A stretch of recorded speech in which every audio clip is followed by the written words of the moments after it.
जय हिंद दोस्तों। इस वीडियो में हम यूपी त्रिपल के सभी एग्जाम्स में पूछे गए पिछले 10 वर्षों के इंडियन ज्योग्राफी के 90 प्रीवियस ईयर क्वेश्चन को देखेंगे। ये हमारा दूसरा वीडियो है। इसके पहले हम 90 क्वेश्चन को देख चुके हैं। ये क्वेश्चन डायरेक्ट या इनडायरेक्ट रूप से आने वाले एग्जाम में रिपीट हो सकते हैं, चाहे वो पेट का एग्जाम हो, फॉरेस्ट गार्ड से लेकर के platoon commander, BO Vidhan Bhavan रक्षक से लेकर के लोअर पीसीएस, एसओ जैसे एग्जाम में आने वाले सभी एग्जाम में रिपीट हो सकते हैं। तो एक वीडियो से आपके सारे एग्जाम में हेल्प मिलने वाला है। इस वीडियो को अगर लास्ट तक देख लेते हैं तो आपका 90 क्वेश्चन का फास्ट रिवीजन हो पाएगा, कंसेप्ट क्लियरिटी होगी, आपका क्वेश्चन के बारे में सही उत्तर पता चलेगा, क्वेश्चन का एक्सप्लेनेशन मिलेगा, साथ साथ अन्य ऑप्शन का भी एक्सप्लेनेशन मिलेगा और एग्जाम का एग्जैक्ट ट्रेंड पता चलेगा। उसी दिशा में अपनी तैयारी कर सकते हैं। अगर आप वीडियो को लास्ट तक देख लेते हैं तो ज्योग्राफी के अधिकांश क्वेश्चन जो है कवर हो जाते हैं। जो हमने 3 वीडियो इंडियन ज्योग्राफी पे बनाया है उसको आप कवर कर लीजिए। इस वीडियो में दोस्तों ये जो क्वेश्चन है वो इन टॉपिक से रिलेटेड होंगे। मरुस्थल और शुष्क क्षेत्र और वन, खनिज संसाधन, भूजल संसाधन, पर्वत, पहाड़ियाँ और हिमनद के टॉपिक से रिलेटेड होंगे। तो चलिए स्टार्ट करते हैं। पहला क्वेश्चन जो कि भूजल संसाधन, पर्वत, पहाड़ी और हिमनद के टॉपिक से रिलेटेड होगा। पहला क्वेश्चन है, निम्नलिखित में से किस राज्य ने सर्वप्रथम भूमिगत जल की कमी से बचने के लिए प्रत्येक भवन में बारिश के पानी के संग्रहण को अनिवार्य किया था? तो इसका राइट आंसर हो जाएगा बी वाला ऑप्शन से हो जाएगा, तमिलनाडु हो जाएगा। तमिलनाडु दोस्तों गिरते हुए भूजल स्तर या पानी के संकट को रोकने के लिए 2001 में जो है देश का पहला ऐसा राज्य था जिसने हर प्रत्येक भवन में बारिश के पानी को संग्रहण को अनिवार्य बना दिया था। इसके बाद जो है अलग अलग राज्य इसके इन योजनाओं अलग अलग योजनाओं के माध्यम से जो है ऐसा करते हैं। महाराष्ट्र में दोस्त ये जलयुक्त सीवर नाम से योजना चलती है, गुजरात में सुफलाम सुफलाम के नाम से योजना चलती है और बिहार में जल जीवन हरियाली अभियान चल रहा है। ठीक है, अगले क्वेश्चन को देखते हैं। कुछ स्थानों पर भूजल जल स्तर के नीचे कठोर चट्टानों की परतों के बीच में जमा होता है, इसे किस नाम से जाना जाता है? तो इसका राइट आंसर हो जाएगा सी वाला ऑप्शन से हो जाएगा, जलभृत या इक्विफर के नाम से जानते हैं। जमीन के नीचे चट्टानों की परतों के बीच में भारी मात्रा में जल इकट्ठा होता है जिसे नलकूप या ट्यूबवेल के माध्यम से निकालते हैं, तो उसे जलभृत के नाम से जाना जाता है। अन्य ऑप्शन की बात करें, गीजर जो है या उसोट क्या है? तो ये जो है जमीन के अंदर से गर्म पानी और भाप फेंकने वाली प्राकृतिक स्रोत है। और बी वाला ऑप्शन की बात करें, रिसा हुआ जल जो नदियों और बारिश के माध्यम से जो जल रिस करके ज़मीन में जाता है उसे रिसा हुआ जल कहते हैं। गर्म झरना क्या होता है? तो ये भूतापी ऊर्जा के कारण ज़मीन से निकलने वाला गर्म पानी का स्रोत होता है। दोस्त ये देखिए, हम देख सकते हैं यहाँ पे हम एक एक टॉपिक उठा रहे हैं। टॉपिक के जो जितने क्वेश्चन हैं वो किसी ना किसी एग्जाम में पूछे गए हैं, तो हम इसके बारे में बात नहीं करेंगे। आप देखना चाहें तो आप देख सकते हैं किस एग्जाम में पूछा गया है। ये क्वेश्चन दोस्तों यूपी त्रिपल वन रक्षक परीक्षा 2022 में पूछा गया। सारे क्वेश्चन किसी ना किसी एग्जाम में पूछे गए हैं। ठीक है, तो आप देखना चाहें तो देख सकते हैं, सारे क्वेश्चन किसी ना किसी एग्जाम में पूछे गए हैं। अगले क्वेश्चन को हम देखते हैं। निम्नलिखित में से कौन सी घाटी हिमालय पर्वत श्रृंखला में स्थित नहीं है? तो इसका राइट आंसर हो जाएगा डी वाला ऑप्शन से हो जाएगा, अराकू घाटी। दोस्तों ये जो है ये आंध्र प्रदेश में जो पूर्वी घाट श्रृंखला है उस पर ये घाटी स्थित है। अन्य ऑप्शन की बात करें तो करेवास जो है ये कश्मीर घाटी में पाई जाने वाली उपजाऊ हिमनद की परत होती है, ये उपजाऊ मिट्टी होती है। और भागीरथी घाटी दोस्तों ये उत्तराखंड के हिमालय की जो भागीरथी नदी द्वारा बनाया गया एक घाटी है। और काठमांडू घाटी दोस्तों ये नेपाल में हिमालय की एक घाटी है। ठीक है, जो काठमांडू जो है नेपाल की राजधानी भी है। ठीक है, अगले क्वेश्चन को हम देखते हैं। हिमालय पर्वत प्रणाली निम्नलिखित में से किससे संबंधित है? तो इसका राइट आंसर हो जाएगा डी वाला ऑप्शन सी हो जाएगा, वलित पर्वत का उदाहरण है। वलित पर्वत दोस्तों जो टक्कर के फलस्वरूप बनते हैं, जो अभी नए पर्वत होते हैं उन्हें वलित पर्वत के नाम से जानते हैं। जैसे एंडीज हो गया दक्षिण अफ्रीका का और रॉकी हो गया नॉर्थ अमेरिका का, तो ये सब वलित पर्वत के उदाहरण है। अन्य ऑप्शन की बात करें, ये वाला ज्वालामुखी पर्वत क्या है? तो ज्वालामुखी पर्वत जो ज्वालामुखी के उद्गार से मैग्मा से ठंडा होने के बाद बनते हैं उन्हें ज्वालामुखी पर्वत के नाम से जानते हैं। जैसे माउंट फुजियामा जापान का और माउंट किलिमंजारो इसके उदाहरण है। अवशिष्ट पर्वत क्या है? अवशिष्ट पर्वत जो बहुत ही पुराने पर्वत होते हैं जो जल और हवा के माध्यम से घिस करके बहुत कम मात्रा में बचे हुए हैं, उसे अवशिष्ट पर्वत के नाम से जानते हैं। जैसे अपना अरावली जो है विश्व का सबसे पुराने पर्वतों में से एक है, तो वो अवशिष्ट पर्वत का उदाहरण है। ब्लॉक पर्वत क्या होता है? ब्लॉक पर्वत दोस्तों जो दो तरफ से घिसा हुआ होता है, जैसे अपना बिंद हो गया, सतपुड़ा हो गया, उसे ब्लॉक पर्वत के नाम से ये उसकी उदाहरण है। ठीक है, अगले क्वेश्चन को हम देखते हैं। देखिए एक क्वेश्चन से कई सारे क्वेश्चन आपके क्लियर हो रहे हैं। यहाँ पे हम देख सकते हैं, ये देखिए हिमालय की चोटियाँ, इसको हम देख लेते हैं अच्छे से। तो ये देखिए काराकोरम है। हिमालय दोस्तों ये देख सकते हैं, ये पूरी तरह से हिमालय है और इसे हिमालय के कई पार्ट है, ठीक है। तो हिमालय के जो है कई पार्ट हैं, इसमें इसको 3 भागों में मुख्यतः डिवाइड करते हैं। ये देख सकते हैं काराकोरम है, इधर लद्दाख है, इधर देखिए जास्कर है, इधर पीर पंजाल है, ठीक है। और इसी में देखिए ये तीन पार्ट में है, देखिए 3 पार्ट आपको दिखाई दे रहा है। जो सबसे उत्तरी हिस्सा इसे हिमाद्री के नाम से जानते हैं, सर्वोच्च हिमालय या उच्च हिमालय के नाम से जानते हैं। और ये बीच वाला जो देख रहे हैं इसे जो है मध्य हिमालय या निम्न हिमालय या लघु हिमालय या हिमाचल के नाम से जानते हैं। ये जो लास्ट वाला देख रहे हैं आप, इसे बाह्य हिमालय या शिवालिक के नाम से जानते हैं, ठीक है। और ये देख सकते हैं अरावली जो है विश्व की सबसे पुरानी पर्वत अवशिष्ट पर्वत है। और ये देख सकते हैं विंध्याचल पर्वत है, ये सतपुड़ा पर्वत है, ठीक है। ये देख सकते हैं ये हिमालय जो इधर मुड़ करके इधर आया है, इसे पूर्वांचल पहाड़ी के नाम से जानते हैं। इधर ये देख सकते हैं गारो खासी जयंतिया है, ठीक है। और अन्य बात करें साउथ में देख लेते हैं। साउथ में ये देख सकते हैं ये पश्चिमी घाट है, ये पूर्वी घाट है, ये जो है नीलगिरी में आपस में मिलते हैं, ठीक है। हम आगे देख लेते हैं, अभी आगे भी ये मिलते रहेंगे, ठीक है। मेघालय पठार की सबसे ऊंची चोटी कौन सी है? तो मेघालय पठार की सबसे ऊंची चोटी कौन सी है? तो इसका राइट आंसर हो जाएगा डी वाला ऑप्शन से हो जाएगा शिलांग चोटी। दोस्तों ये मेघालय पठार की सबसे ऊंची चोटी है। अभी हमने ऊपर देख लेते हैं इसको, मेघालय पठार ये देख सकते हैं, ये मेघालय है, मेघालय यहाँ पे है। तो यहाँ पे देखिए गारो खासी जयंतिया, तीन पहाड़ियाँ बहुत ही फेमस हैं जो कि वहाँ की जनजातियों के नाम पर स्थित हैं। तो ये गारो खासी जयंतिया ये खासी पहाड़ी पर, गारो खासी जो खासी हिल्स पर स्थित है, ये शिलांग चोटी। और ये मेघालय पठार की सबसे ऊंची चोटी है, ठीक है, शिलांग चोटी, ठीक है। अगले क्वेश्चन को हम देखते हैं। ये देखिए कनिष्ठ सहायक परीक्षा 2019 में पूछा गया था। अगला क्वेश्चन है काराकोरम पर्वत श्रृंखला। काराकोरम पर्वत श्रृंखला में सबसे ऊंची चोटी कौन सी है? अभी हमने ऊपर काराकोरम देखा था पर्वत श्रृंखला, उसमें सबसे ऊंची चोटी पूछ रहा है। तो राइट आंसर हो जाएगा बी वाला हो जाएगा K2 जो है इसी काराकोरम पर्वत श्रृंखला पर स्थित है, जो कि सबसे ऊंची चोटी है काराकोरम का। और ये जो है दोस्त K2 जो है ये भारत की सबसे ऊंची चोटी है। हालांकि ये पीओके में पड़ता है, लेकिन पीओके अपने भारत का हिस्सा है, इसलिए भारत की सबसे ऊंची चोटी कौन सी है? K2, जिसे गाडविन ऑस्टिन के नाम से भी जानते हैं।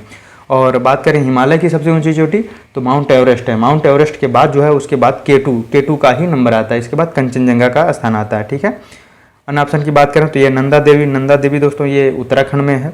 और ये नंगा पर्वत दोस्तों ये लद्दाख में स्थित है, ठीक है। ये हिमालय का ही सब पार्ट है। माउंट एवरेस्ट ये विश्व की सबसे ऊंची चोटी है जो नेपाल में पड़ती है, ठीक है। अगले क्वेश्चन को हम देखते हैं।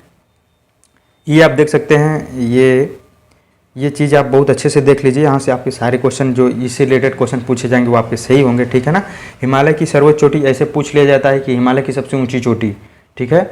और पूछ लिया जाता है भारत की सबसे ऊँची चोटी, दूसरी चोटी, तीसरी चोटी। ये अगर आप 5-5 जान लीजिए, सिर्फ 5-5 जान लेंगे तो आपका सारे क्वेश्चन सही होंगे, ठीक है ना। तो ये देख सकते हैं कि ये हिमालय की सबसे ऊंची चोटी, पहले हम देख लेते हैं हिमालय की सबसे ऊंची 5 चोटी कौन कौन सी है। तो हिमालय की 5 सबसे ऊंची चोटी, पहली है माउंट एवरेस्ट जिसकी ऊंचाई कितनी है 8,848 मीटर, ठीक है ना। इसको 8,848 मीटर ये पूछा जाता है, ठीक है ना। एक जानते रहिए, ठीक है ना। और किसी की हाइट जानने की जरूरत नहीं पूछा जाता है कहीं, बस ये पूछा जाता है पहली ऊंची चोटी, दूसरी ऊंची चोटी, ठीक है ना, भारत की या हिमालय की, ठीक है ना। तो हिमालय की सर्वोच्च ऊंची चोटी में सबसे पहले नंबर पे आती है माउंट एवरेस्ट, दूसरे नंबर पे आता है K2 गाडविन ऑस्टिन जिसे कहते हैं। कंचनजंगा जो नेपाल और सिक्किम के बॉर्डर पे है, तो कंचनजंगा ये देखिए तीसरी सबसे ऊंची चोटी है। ये उत्तर प्रदेश पुलिस में 2018 में पूछा गया था कि हिमालय की तीसरी सबसे ऊंची चोटी कौन सी है। तो देख सकते हैं पहले माउंट एवरेस्ट, दूसरे पे K2 और तीसरे पे कौन सा कंचनजंगा। और ये चौथे पे लेहोसे है, ये चीन और नेपाल के बॉर्डर पे है। ये मकालू 5वें नंबर पे आता है, मकालू ये नेपाल में स्थित है। बस ये 5 आप जानते रहिए, चाहे तो आप नोट्स बना लीजिए, ठीक है ना। ये ऐसी चीज़ें हर जगह नहीं मिलती है, ठीक है ना। अगर ये आप कर लेते हैं तो यहाँ के क्वेश्चन आपके सही होंगे। अब देख लेते हैं भारत की सर्वोच्च चोटी कौन कौन सी है। भारत की 5 सबसे ऊंची चोटी कौन कौन सी है। पहले नंबर पे आता है K2 गाडविन ऑस्टिन, ठीक है ना। ये पीओके में स्थित है, लेकिन ये अपने भारत का पीओके हिस्सा है, तो ये हम मानते हैं कि K2 जो है भारत की सबसे ऊंची चोटी है, ठीक है ना। उसके बाद जो है कंचनजंगा आता है जो कि नेपाल और सिक्किम के बॉर्डर पर स्थित है। तीसरा जो है नंगा पर्वत आता है जो लद्दाख में स्थित है, तीसरी सबसे ऊंची चोटी है। और चौथा जो है नंदा देवी है जो उत्तराखंड में है, और ये 5वां जो है कामेत, ये भी उत्तराखंड में स्थित है। ये देखिए 5 जो है भारत की सबसे ऊंची चोटी है, और 5 जो है ऊपर जो हमने देखा वो नेपाल जो हिमालय की सबसे ऊंची चोटी है। इसको आप लर्न करिए। हिमालय की एवरेस्ट पर्वत की जो है, एवरेस्ट जो चोटी है उसकी हाइट जानते रहिए, और किसी की हाइट जानने की ज़रूरत नहीं है, ठीक है ना। बेकार में आप फैक्ट क्यों लर्न करेंगे जो कहीं काम ही नहीं आएगा, ठीक है ना। यहाँ पे आप जानते रहिए, ठीक है ना, कि 5 भारत की और हिमालय की 5 कौन सी चोटियाँ। आप चाहें तो इसे नोट डाउन कर लीजिए, ठीक है ना। नहीं मिलता दोस्त, इसको भी हमने सर्च किया है, ठीक है ना। आगे देखते हैं। 7वां नंबर क्वेश्चन है, हिमालय के सर्वोच्च शिखर माउंट एवरेस्ट की ऊंचाई कितनी है? तो इसका राइट आंसर हो जाएगा, बी वाला ऑप्शन से हो जाएगा 8,848 मीटर है, जो हमने ऊपर भी देखा, ठीक है ना। देख सकते हैं यहाँ से क्वेश्चन पूछा गया है। अगले क्वेश्चन को देखते हैं। ये राजस्व लेखपाल परीक्षा 2015 में पूछा गया था। इनमें से कौन सा महान हिमालय या हिमाद्री में पर्वत शिखर नहीं है? कौन सा नहीं है? तो पूछ रहा है यहाँ पे कौन सा ये महान हिमालय या हिमाद्री का पर्वत शिखर नहीं है। तो ये जो हो जाएगा सी वाला ऑप्शन से हो जाएगा, माउंट नागटिब्बा जो है ये जो है ये हिमालय की पर्वत शिखर नहीं है। ये किसका है? तो ये जो है ये मध्य हिमालय का पार्ट है, ठीक है, माउंट नागटिब्बा, ठीक है ना। इसको हम यहाँ मैप से देखते हैं। मैप नीचे है ना, मैप नहीं है, होगा नीचे, हम देख लेते हैं इसको मैप से, ठीक है ना। ये देख सकते हैं। अभी हमने देखा कि हिमालय जो 3 पार्ट में है। ये जो ऊपर हिस्सा होता है उसे ट्रांस हिमालय के नाम से जानते हैं, जो काराकोरम, लद्दाख, जास्कर और जो है ये कुनलुन और ये हिंदू कुछ जो श्रेणियाँ हैं इसे ट्रांस हिमालय के नाम से जानते हैं। और जो ये 3 जो ये पैरेलल तीन जो है पर्वत श्रृंखला है, इसको देखिए जो सबसे उत्तर में है ये आपको दिख रहा है, 3 पैरेलल दिख रहा है ना इसमें, देखिए 1 2 3 दिख रहा है, 1 2 3 लंबी लंबी, इसको अलग अलग नाम से जानते हैं। जो सबसे उत्तर वाली हमने ऊपर भी देखा था ना, यहाँ भी देख लेते हैं। हिमाद्री या सर्वोच्च हिमालय, जो सबसे उत्तर में उसे हिमाद्री या सर्वोच्च हिमालय के नाम से जानते हैं। तो यही पूछा था कि इसमें कौन सी चोटी नहीं पड़ती। तो जो सबसे बड़े बड़े चोटियां हैं, जो सबसे बड़े पर्वत हैं, वो इसी हिमाद्री में ही पड़ते हैं। इसकी ऊंचाई औसतन 6000 लगभग है, ठीक है ना। औसतन ऊंचाई इसकी 6000 है, और इससे भी ऊंचे ऊंचे हैं, तो इसकी औसत ऊंचाई 6000 है, ठीक है ना। तो इस पे माउंट एवरेस्ट, ये वो जो सारे पर्वत जो हैं बड़े बड़े, इसी हिमाद्री पे ही पड़ते हैं, उच्च हिमालय में ही पड़ते हैं, ठीक है ना। तो इसमें कौन कौन सी चोटियाँ पड़ती हैं, तो इसको हम देख लेते हैं। इसमें नंगा पर्वत है, ये लद्दाख वाले एरिया में नंगा पर्वत इधर आते हैं, उत्तराखंड में कामेत है, नंदा देवी है, फिर उसके बाद नेपाल में जो है माउंट एवरेस्ट है, मकालू है, फिर उसके बाद नेपाल और सिक्किम के बॉर्डर पे जो है कंचनजंगा है, फिर उसके बाद अरुणाचल प्रदेश में नामचा बरुआ, ठीक है ना। और अन्य देखिए उसके बाद स्टार्ट होता है मध्य हिमालय, जिसे निम्न हिमालय या हिमाचल के नाम से भी जानते हैं। इस पर 3 श्रेणियाँ हैं। तो इसमें पीर पंजाल, देखिए जो छोटी छोटी श्रेणियाँ दिख रही हैं ना, यही पूछा गया था। इसका पीर पंजाल जो है इसकी सबसे लंबी है। और इसके बाद धौलाधर, ये देखिए धौलाधर है। फिर उसके बाद नागटिब्बा ये शायद हिमाचल प्रदेश में पड़ता है, ठीक है ना। और इसके बाद मसूरी आता है, मसूरी जो जहाँ पे वो लवासना ना जानते होंगे कि जहाँ ट्रेनिंग दी जाती है IAS लोगों को। और उसके बाद ये जो नेपाल में जो है ये मध्य हिमालय का पार्ट जो पड़ता है उसे महाभारत के नाम से जानते हैं, ठीक है ना। तो एक बार फिर से बीच वाले का ये पीर पंजाल, धौलाधर, नागटिब्बा, मसूरी और महाभारत हो गया, ठीक है ना। अब लास्ट वाला जो है ये देखिए, लास्ट वाला जो है शिवालिक है। शिवालिक में भी अलग अलग पहाड़ियाँ हैं, देखिए छोटे छोटे खंड में डिवाइड है। इसका अलग अलग जगहों पे अलग अलग नाम है। इधर जम्मू पहाड़ी पड़ती है, और इसके बाद फिर ये शिमला पहाड़ी पड़ती है, फिर उसके बाद ये सोमेश्वर पहाड़ी पड़ती है, ठीक है ना। तो इस तरह से ये डिवाइड है, ठीक है ना। आगे हम देखते हैं। तो यही पूछा था कि हमारे इनमें से कौन सा महान हिमालय या हिमाद्री जो सबसे उत्तर वाले में पर्वत शिखर नहीं है। तो जो है ये नागटिब्बा ये बीच वाले हिस्से में पड़ता है, ठीक है ना। ये बीच वाले हिस्से में पड़ता है नागटिब्बा, ठीक है ना। तो यहाँ पे राइट आंसर हो जाएगा C नंबर, ठीक है ना। अगले क्वेश्चन को हम देखते हैं। अगला क्वेश्चन है हिमालय या हिमाद्री के सुदूर उत्तर भाग की औसत ऊंचाई लगभग कितने मीटर है?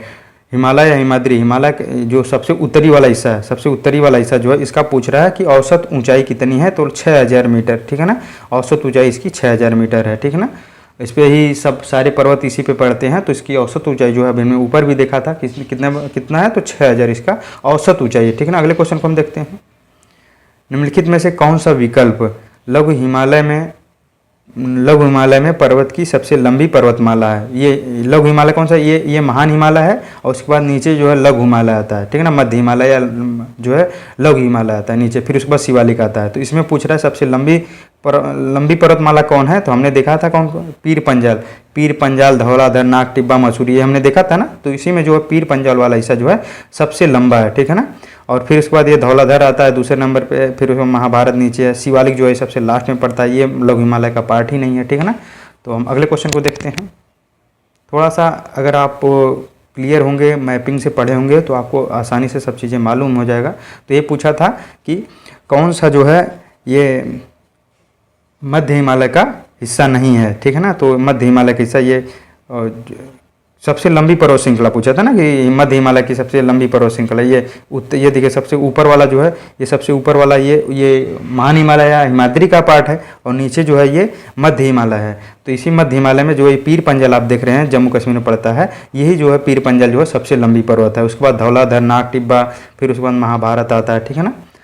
और सबसे नीचे जो है वो शिवालिक है, जो कि मध्य हिमालय का पार्ट नहीं है, ठीक है ना। अगले क्वेश्चन को हम देखते हैं।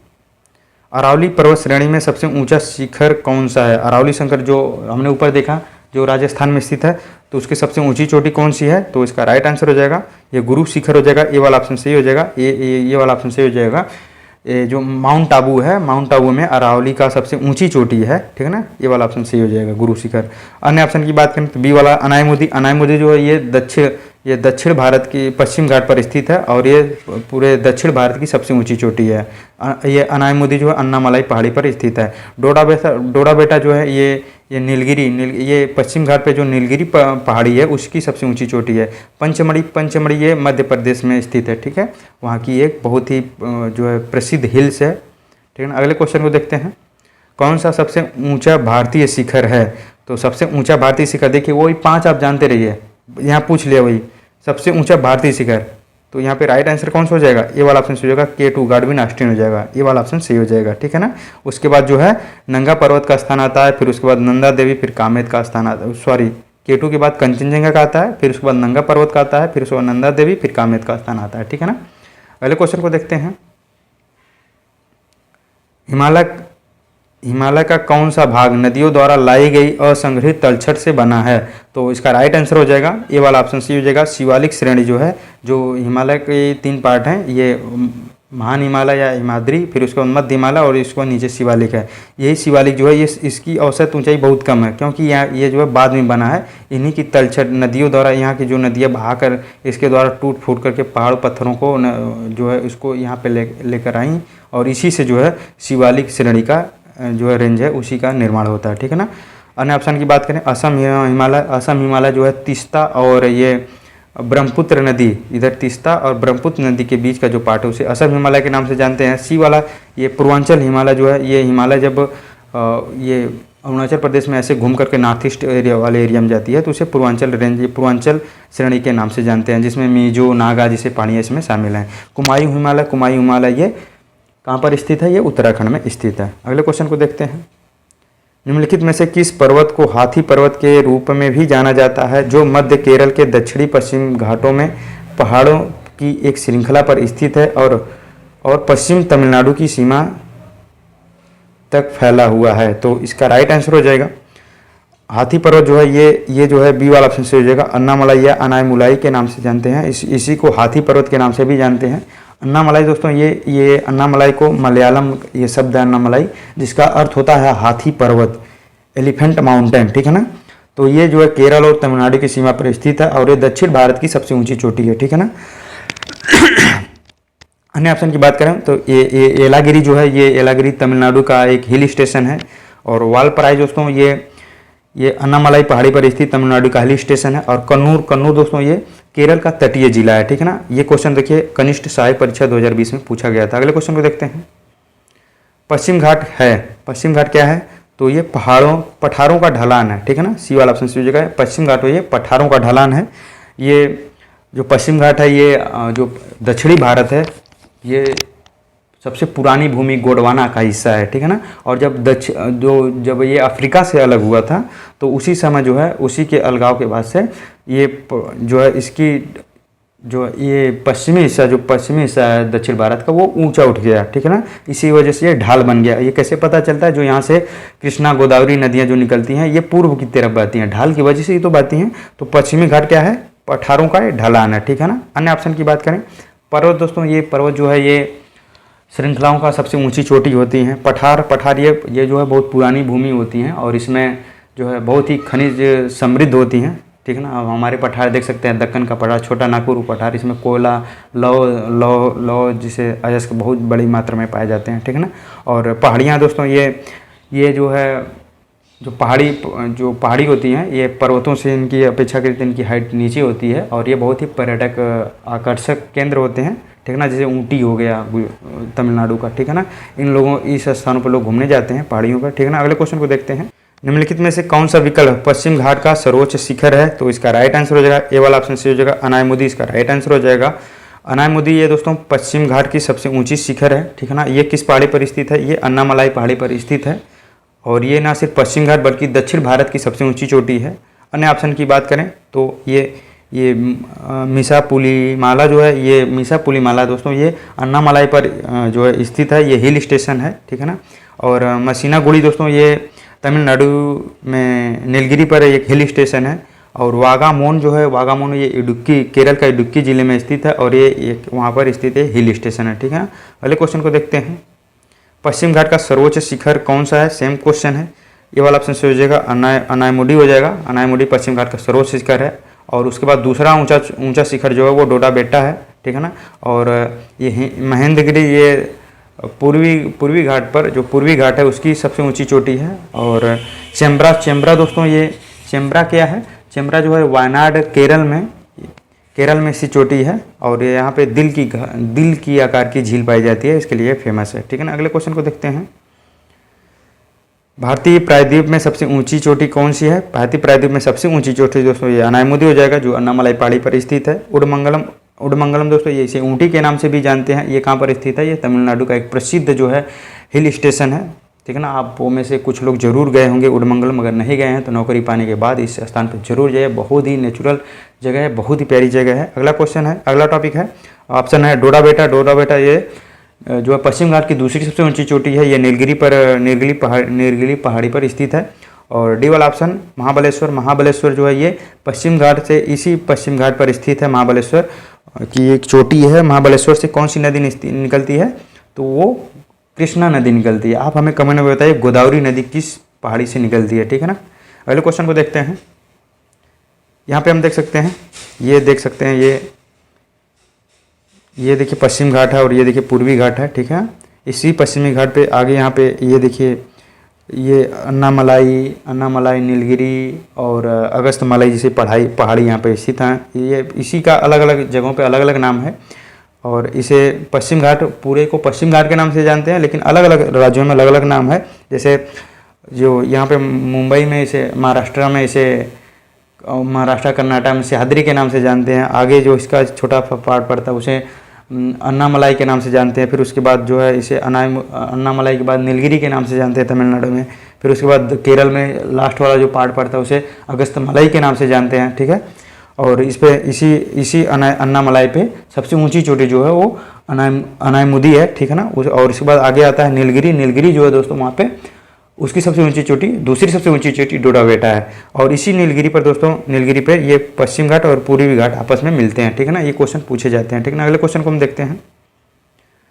ये मैप से आप पढ़ेंगे तो चीज़ें आपको याद रहेंगी, आपको लर्न करने की जरूरत नहीं पड़ेगी, ठीक है ना। अगर ऐसे जो है कंटेंट लिखा है आप उसको पढ़ते रहिए, दिमाग से निकलता रहेगा। लेकिन आप एक बार माइंड में आप अगर मैप बैठा लेंगे ना तो वो आपको हमेशा के लिए याद हो जाता है, आसान हो जाता है, ठीक है ना। अगले क्वेश्चन को देखते हैं। केरल में स्थित सर्वोच्च पर्वत चोटी का नाम क्या है? तो केरल में स्थित सबसे ऊंची चोटी का नाम दोस्तों पूछ रहा है, तो यहाँ पे राइट आंसर ये हो जाएगा, सी वाला ऑप्शन से हो जाएगा अनायमुदी। ये अन्नामलाई पहाड़ी पर स्थित है जो केरल में स्थित है और यही सबसे ऊंची चोटी है वहाँ की। और अन्य ऑप्शन की बात करें तो ये अगस्त्यमालाई एक वहाँ की सबसे दक्षिणी, जो पश्चिम घाट की सबसे दक्षिणी जो पहाड़ी है उसे अगस्त्यमालाई के नाम से जानते हैं। चेम्ब्रा भी हमने देखा, ये वायनाड जिले का केरल में स्थित है और यहाँ पे एक चोटी बहुत ही केरल की में स्थित एक चोटी जहाँ पे दिल के आकार की झील पाई जाती है, ठीक है ना। अन्य ऑप्शन की बात करें डी वाला ऑप्शन, तो डी जो है बनासुरा, ये वायनाड केरल में स्थित है और एक हिल स्टेशन है और यहाँ पे भारत का सबसे बड़ी मिट्टी का बांध पाया जाता है, डी वाला, ठीक है ना। और यहाँ पे राइट आंसर कौन सा होगा? वो सी हो जाएगा, ठीक है ना। अगले क्वेश्चन को हम देखते हैं। निम्नलिखित में से कौन सी पश्चिम घाट की सबसे ऊंची चोटी है जो समृद्ध जैव विविधता के साथ यूनेस्को विश्व विरासत स्थल भी है। तो इसका राइट आंसर, बहुत ही इंपॉर्टेंट क्वेश्चन है, तो इसका राइट आंसर हो जाएगा ये बी वाला ऑप्शन से हो जाएगा अनायमुदी, इसका राइट आंसर हो जाएगा। ठीक है ना। अनायमुदी के आसपास का जो समृद्ध जैव विविधता है, बायोडाइवर्सिटी वाला क्षेत्र है, उसे 2012 में इसे यूनेस्को ने विश्व धरोहर स्थल घोषित किया था। ठीक है ना। अन्य ऑप्शन की बात करें तो कोदा चद्री जो है ये कर्नाटक में स्थित है, ये बायोडाइवर्सिटी से भरा जो है पहाड़ी चोटी है। ठीक है ना। और अन्य ऑप्शन की सी वाला ऑप्शन कोलारी बेट्टा जो है ये नीलगिरी की एक चोटी है। और मिसा पुलीमाला जो है ये मुन्नार, केरल का मुन्नार पहाड़ी है, वहाँ पास में ये अन्नामलाई की एक हिल स्टेशन है। ठीक है ना। अगले क्वेश्चन को देखते हैं। अगला क्वेश्चन है कुल्लू घाटी। कुल्लू घाटी को किस नाम से भी जाना जाता है, अन्य किस नाम से जाना जाता है? तो इसका राइट आंसर हो जाएगा ए वाला ऑप्शन से हो जाएगा। इसे देवताओं की घाटी के नाम से भी जाना जाता है। कुल्लू घाटी को, ये हिमाचल प्रदेश में स्थित है। यहाँ की प्राकृतिक सुंदरता और कई प्राचीन मंदिर और धार्मिक मान्यताओं के कारण इसे देवताओं की घाटी के नाम से इसे जाना जाता है। बर्फ की घाटी, देवदार की घाटी, ये ऐसे कोई घाटियाँ नहीं है। ठीक है ना। फूलों की घाटी है, ये उत्तराखंड में स्थित है। फूलों घाटी चमोली जिले में स्थित है। ठीक है ना। बहुत ही फेमस जगह है। वास्तव में यार नौकरी पाइए तो इन सब जगहों पे जरूर जाना यार, बहुत ही अच्छी अच्छी जगह हैं। ठीक है ना। दुनिया का स्वर्ग नहीं देखे हैं लेकिन धरती का स्वर्ग तो देख ही लेना है यार ना। तो इतना मेहनत करो यार कि नौकरी जरूर पा के इन सब जगहों को घूमना है यार। ठीक है ना। और आप भी घूमना, अपने वाइफ या अपने पतिदेव को भी लेके जाना। ठीक है ना। अगले क्वेश्चन को हम देखते हैं। कुद्रेमुख जो कर्नाटक राज्य की तीसरी सबसे ऊंची चोटी है जो चिकमंगलुरु जिले में स्थित है, यह विशेष शिखर एक जानवर के चेहरे की आकार का है। निम्नलिखित में से कौन सा जानवर है? तो ये देख सकते हैं यहाँ पे कई चीज़ें यहाँ पे बता दिया। कुद्रेमुख ये कर्नाटक राज्य में स्थित है, चिकमंगलुरु जिले में स्थित है और ये एक विशेष जानवर के चेहरे से मिलता है। तो वो जानवर दोस्तों ये घोड़ा हो जाएगा, ए वाला ऑप्शन सी हो जाएगा। ठीक है ना। ये घोड़े के आकार के इसका जो है शेप है। ठीक है। इसका आकार है। कुद्रेमुख मतलब ये कन्नड़ भाषा कुद्रेमुख है, इसका अर्थ होता है घोड़ा। कुंद्रे का मतलब घोड़ा, मुख मतलब चेहरा, आकार हो गया। तो ऐसी एक पहाड़ी है जो घोड़े के मुख जैसी दिखाई देती है, इसलिए से इसका आकार कैसा घोड़ा हो जाएगा। ठीक है ना। अन्य ऑप्शन की बात करें तो यहाँ पे शेर, हिरण जैसी कोई मैचिंग नहीं है, लेकिन हाथी एलिफेंट हमने देखा, माउंट एलिफेंट जो है वो अन्नामलाई पहाड़ी को कहा जाता है। ठीक है ना। इसको आप ध्यान में रखिए, ऊपर हमने इसको देखा। ठीक है ना। अगले क्वेश्चन को देखते हैं। विंध्य पर्वत उत्तर पश्चिम में अरावली पर्वत श्रृंखला और दक्षिण में निम्नलिखित में से किस श्रेणी से घिरा हुआ है? तो इसका राइट आंसर हो जाएगा सतपुड़ा, सी वाला ऑप्शन से हो जाएगा। सतपुड़ा रेंज हमने ऊपर मैपिंग में भी देखा है। ठीक है ना। तो ये विंध्य पर्वत है और उसके दक्षिण में जो है ये सतपुड़ा है और इसी के बीच में नर्मदा नदी बहती है। तो हिमालय रेंज जो है ये सबसे उत्तर में पड़ जाएगा। ठीक है ना। और पूर्वांचल ये नॉर्थ ईस्ट में पड़ता है और यही सतपुड़ा जो है ये यहाँ पे राइट आंसर हो जाएगा, सी वाला हो जाएगा। ठीक है ना। अगले क्वेश्चन को देखते हैं। निम्नलिखित स्थानों में से किसे एमराल्ड द्वीप समूह के नाम से जाना जाता है? तो इसका राइट आंसर हो जाएगा बी वाला हो जाएगा। अंडमान निकोबार द्वीप समूह को एमराल्ड द्वीप समूह के नाम से भी जानते हैं। हरियाली, यहाँ की अंडमान निकोबार की हरियाली, सदाबहार जंगल और नीला जो समुद्र है के कारण इसे एमराल्ड द्वीप समूह के नाम से भी जानते हैं। ठीक है ना। अन्य ऑप्शन की बात करें, लक्षद्वीप ये अरब सागर में स्थित एक केंद्रशासित प्रदेश है भारत का। और मालदीव ये भारत के दक्षिण में स्थित एक देश है। और दमन और दीव ये खंबाती खाड़ी में एक केंद्रशासित प्रदेश है जो दमन दीव और दादर नगर हवेली मिला दिया गया है इनको। ठीक है ना। अगले क्वेश्चन को देखते हैं। सूची फर्स्ट को सूची सेकंड से मैचिंग करना है, सम्मिलित करना है। देखिए थोड़ा सा इधर उधर है। ठीक है ना। थोड़ा सा आप ध्यानपूर्वक देखिएगा। ठीक है ना। ये देख सकते हैं नंगा पर्वत, ये हिमालय की चोटियाँ हैं। ये देख सकते हैं हिमालय की चोटियाँ 3 हैं और सूची ये राज्य किस राज्य में ये पूछ रहा है। ठीक है ना। तो नंगा पर्वत दोस्तों, नंगा पर्वत कहाँ पर स्थित है? तो नंगा पर्वत जम्मू कश्मीर में स्थित है। ठीक है ना। नंगा पर्वत यहाँ पे, वैसे नंगा पर्वत तो यार लद्दाख में स्थित है, लेकिन ये 2019 में उस समय शायद एक नहीं हुए थे ना, अब तो अलग अलग नहीं हुए थे, एक राज्य थे, अब तो अलग अलग जो केंद्रशासित प्रदेश हो गए हैं। तो नंगा पर्वत ये लद्दाख में स्थित है, लेकिन इस समय मानेंगे किसमें? जम्मू कश्मीर में। तो यहाँ पे ए वाला 1 हो जाएगा। नंदा देवी दोस्तों ये उत्तराखंड में स्थित है, बी वाला 2 हो जाएगा। और कंचनजंगा दोस्तों ये सिक्किम में स्थित है, यहाँ पे 3 हो जाएगा। तो 1, 2, 3 इसका राइट आंसर हो जाएगा, ए वाला ऑप्शन सी हो जाएगा। ठीक है। अगले क्वेश्चन को देखते हैं। हालांकि इस तरह से आपको एग्जाम में मैचिंग नहीं मिलेगा, अच्छे से दिया रहेगा। ठीक है ना। यहाँ से थोड़ा सा टाइपिंग में दिक्कत हुई है। अगले क्वेश्चन को देखते हैं। वह कौन सा सर्वोच्च पर्वत शिखर है जो पूरी तरह से भारत में स्थित है? ठीक है ना। तो इसका राइट आंसर हो जाएगा, बहुत ही अच्छा क्वेश्चन है। ठीक है ना। तो जो वह सर्वोच्च शिखर कौन है जो पूरी तरह से भारत में स्थित है, तो इसका राइट आंसर हो जाएगा सबसे ऊंचा शिखर जो है वो बी हो जाएगा। यहाँ पे नंदा देवी इसका राइट आंसर हो जाएगा, ठीक है ना। कुछ लोग इसको K2 मारेंगे, कुछ लोग इसको कंचनजंगा मारेंगे, लेकिन दोस्त यहाँ पूछा है कि सर्वोच्च शिखर पूछा है, ठीक है ना, और वो पूरी तरह से भारत में स्थित है। तो पूरी तरह से भारत में स्थित सिर्फ नंदा देवी है, ठीक है ना, और कामेत भी है, लेकिन इसकी ऊंचाई जो है इसकी अपेक्षा कम है, ठीक है ना।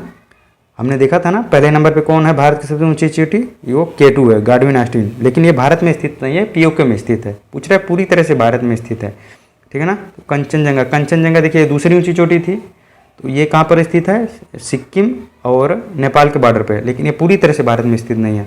लेकिन जो है वह सबसे ऊंची चोटी जो है ये नंदा देवी है जो भारत में स्थित है, ठीक है ना। अगले क्वेश्चन को हम देखते हैं।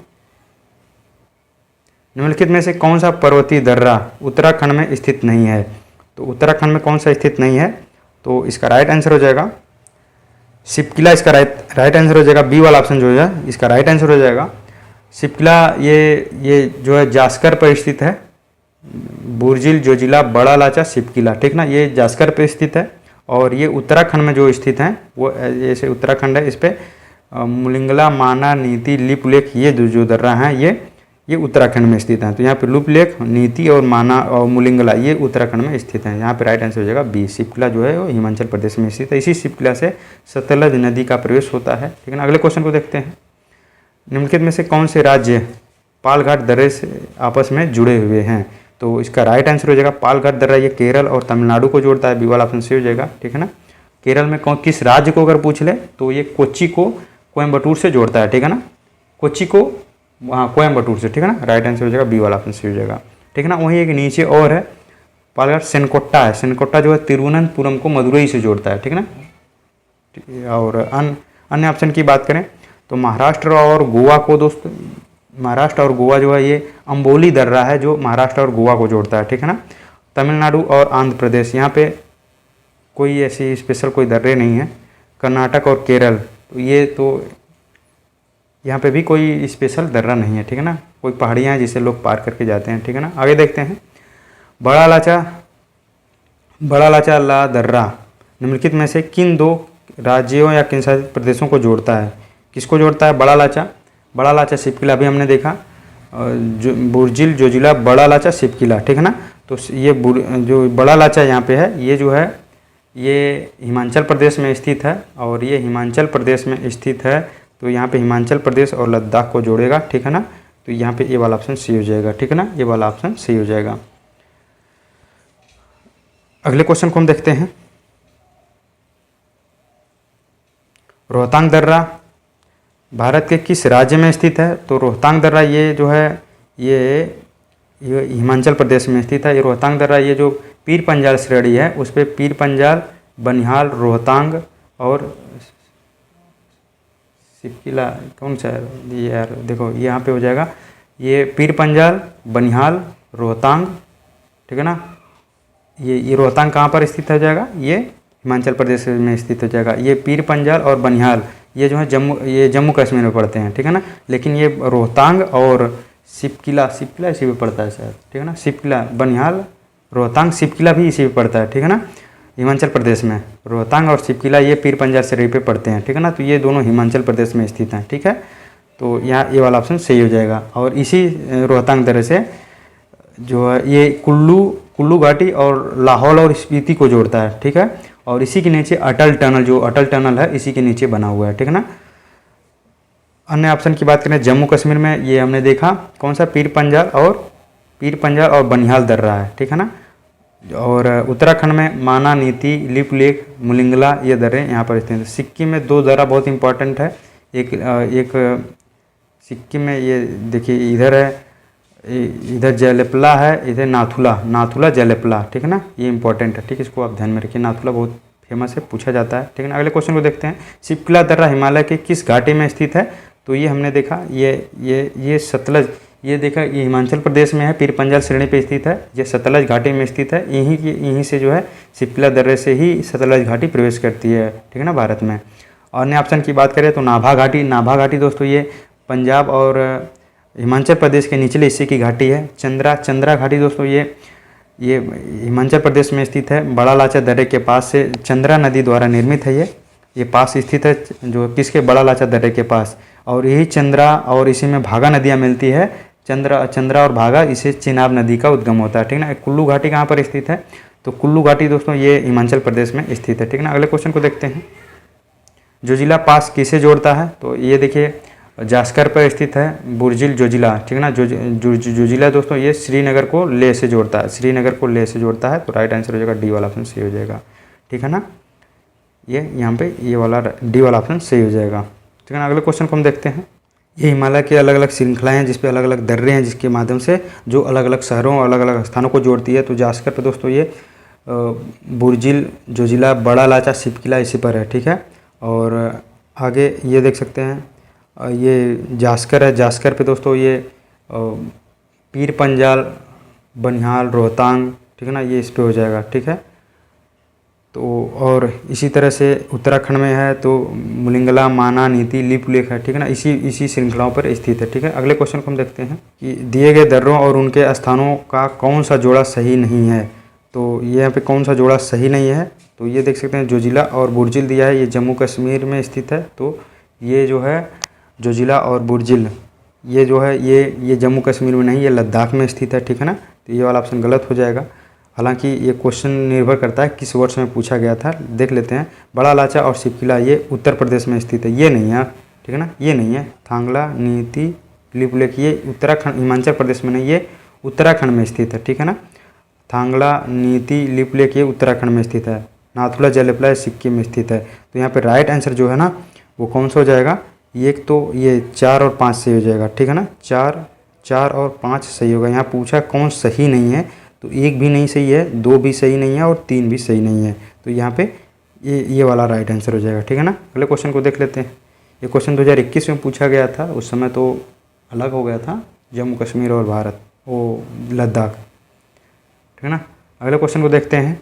34 नंबर क्वेश्चन, निम्नलिखित में से किस भारतीय पर्वत चोटी की ऊंचाई सबसे कम है, सबसे कम किसकी है, तो जो है यहाँ पे राइट आंसर हो जाएगा डी नंबर हो जाएगा, मुकुट पर्वत हो जाएगा। देखिए हमने जब ऊपर पढ़ा था 5 जो है भारतीय पर्वत की सबसे ऊंची 5 चोटी को पढ़ा था, उसमें ये मुकुट पर्वत नहीं था, ठीक है ना। तो ये इस तरह से देखिए वो कहाँ कितने जगह काम दे रहा है, ठीक है ना। तो देखिए सबसे ऊंची चोटी जो है वो K2 हो जाएगा, फिर उसके बाद कंचनजंगा हो जाएगा, फिर नंगा पर्वत हो जाएगा, फिर नंदा देवी, फिर कामेती, 5 था, तो इसमें मुकुट नहीं हो जाएगा, ठीक है ना। आपको उसका ऊंचाई याद करने की जरूरत नहीं है, ठीक है ना। देखिए कितने आसानी से हो रहा है। ये देखिए क्वेश्चन यूपीपीएससी लोअर में पूछा गया था, लोअर PCS में, ठीक है ना। अगला क्वेश्चन है, भारत का सबसे बड़ा एकल द्वीप जो है सुदूर दक्षिण में कौन सा है, तो सबसे एकल द्वीप जो है सबसे दक्षिण में स्थित कौन सा है, तो ग्रेट निकोबार हो जाएगा, डी वाला ऑप्शन सही हो जाएगा, ठीक है ना। ये भारत का सबसे दक्षिण में स्थित द्वीप है, ठीक है ना, ग्रेट निकोबार। इसी पे इंदिरा पॉइंट स्थित है, सबसे दक्षिणतम चोटी, ठीक है ना, 6 डिग्री 4 मिनट, ठीक है ना। यहाँ पे डी वाला ऑप्शन सही हो जाएगा। कार निकोबार ये निकोबार का सबसे उत्तरी द्वीप है, ठीक है ना। मिनिकॉय ये लक्षद्वीप की राजधानी है। रामेश्वरम ये जो है रामेश्वरम द्वीप ये श्रीलंका वो तमिलनाडु में स्थित है, ठीक है ना। वहाँ का एक धार्मिक स्थल भी है रामेश्वरम, ठीक है ना। अगले क्वेश्चन को हम देखते हैं। अगला क्वेश्चन है, कौन सा जलकाय जो है अंडमान द्वीपों को निकोबार द्वीपों से अलग करता है, यानी कौन सा जलमार्ग है जो अंडमान और निकोबार द्वीप को अलग करता है। बहुत ही फेमस क्वेश्चन, राइट आंसर हो जाएगा डी वाला। 10 डिग्री चैनल जो है वो अंडमान और निकोबार को अलग करता है। 6 डिग्री चैनल किसको अलग करता है, 6 डिग्री को ही जो है ग्रैंड चैनल के नाम से जानते हैं, जो निकोबार और सुमात्रा यानी कि भारत और इंडोनेशिया को अलग करता है। 8 डिग्री चैनल ये भारत और लक्षद्वीप, भारत का लक्षद्वीप और मालदीव को अलग करता है। 9 डिग्री चैनल जो है ये मिनिकॉय और लक्षद्वीप का जो मिनिकॉय और कावरत्ती जो उसकी राजधानी है उसको अलग करता है, ठीक है ना। अगले क्वेश्चन को देखते हैं।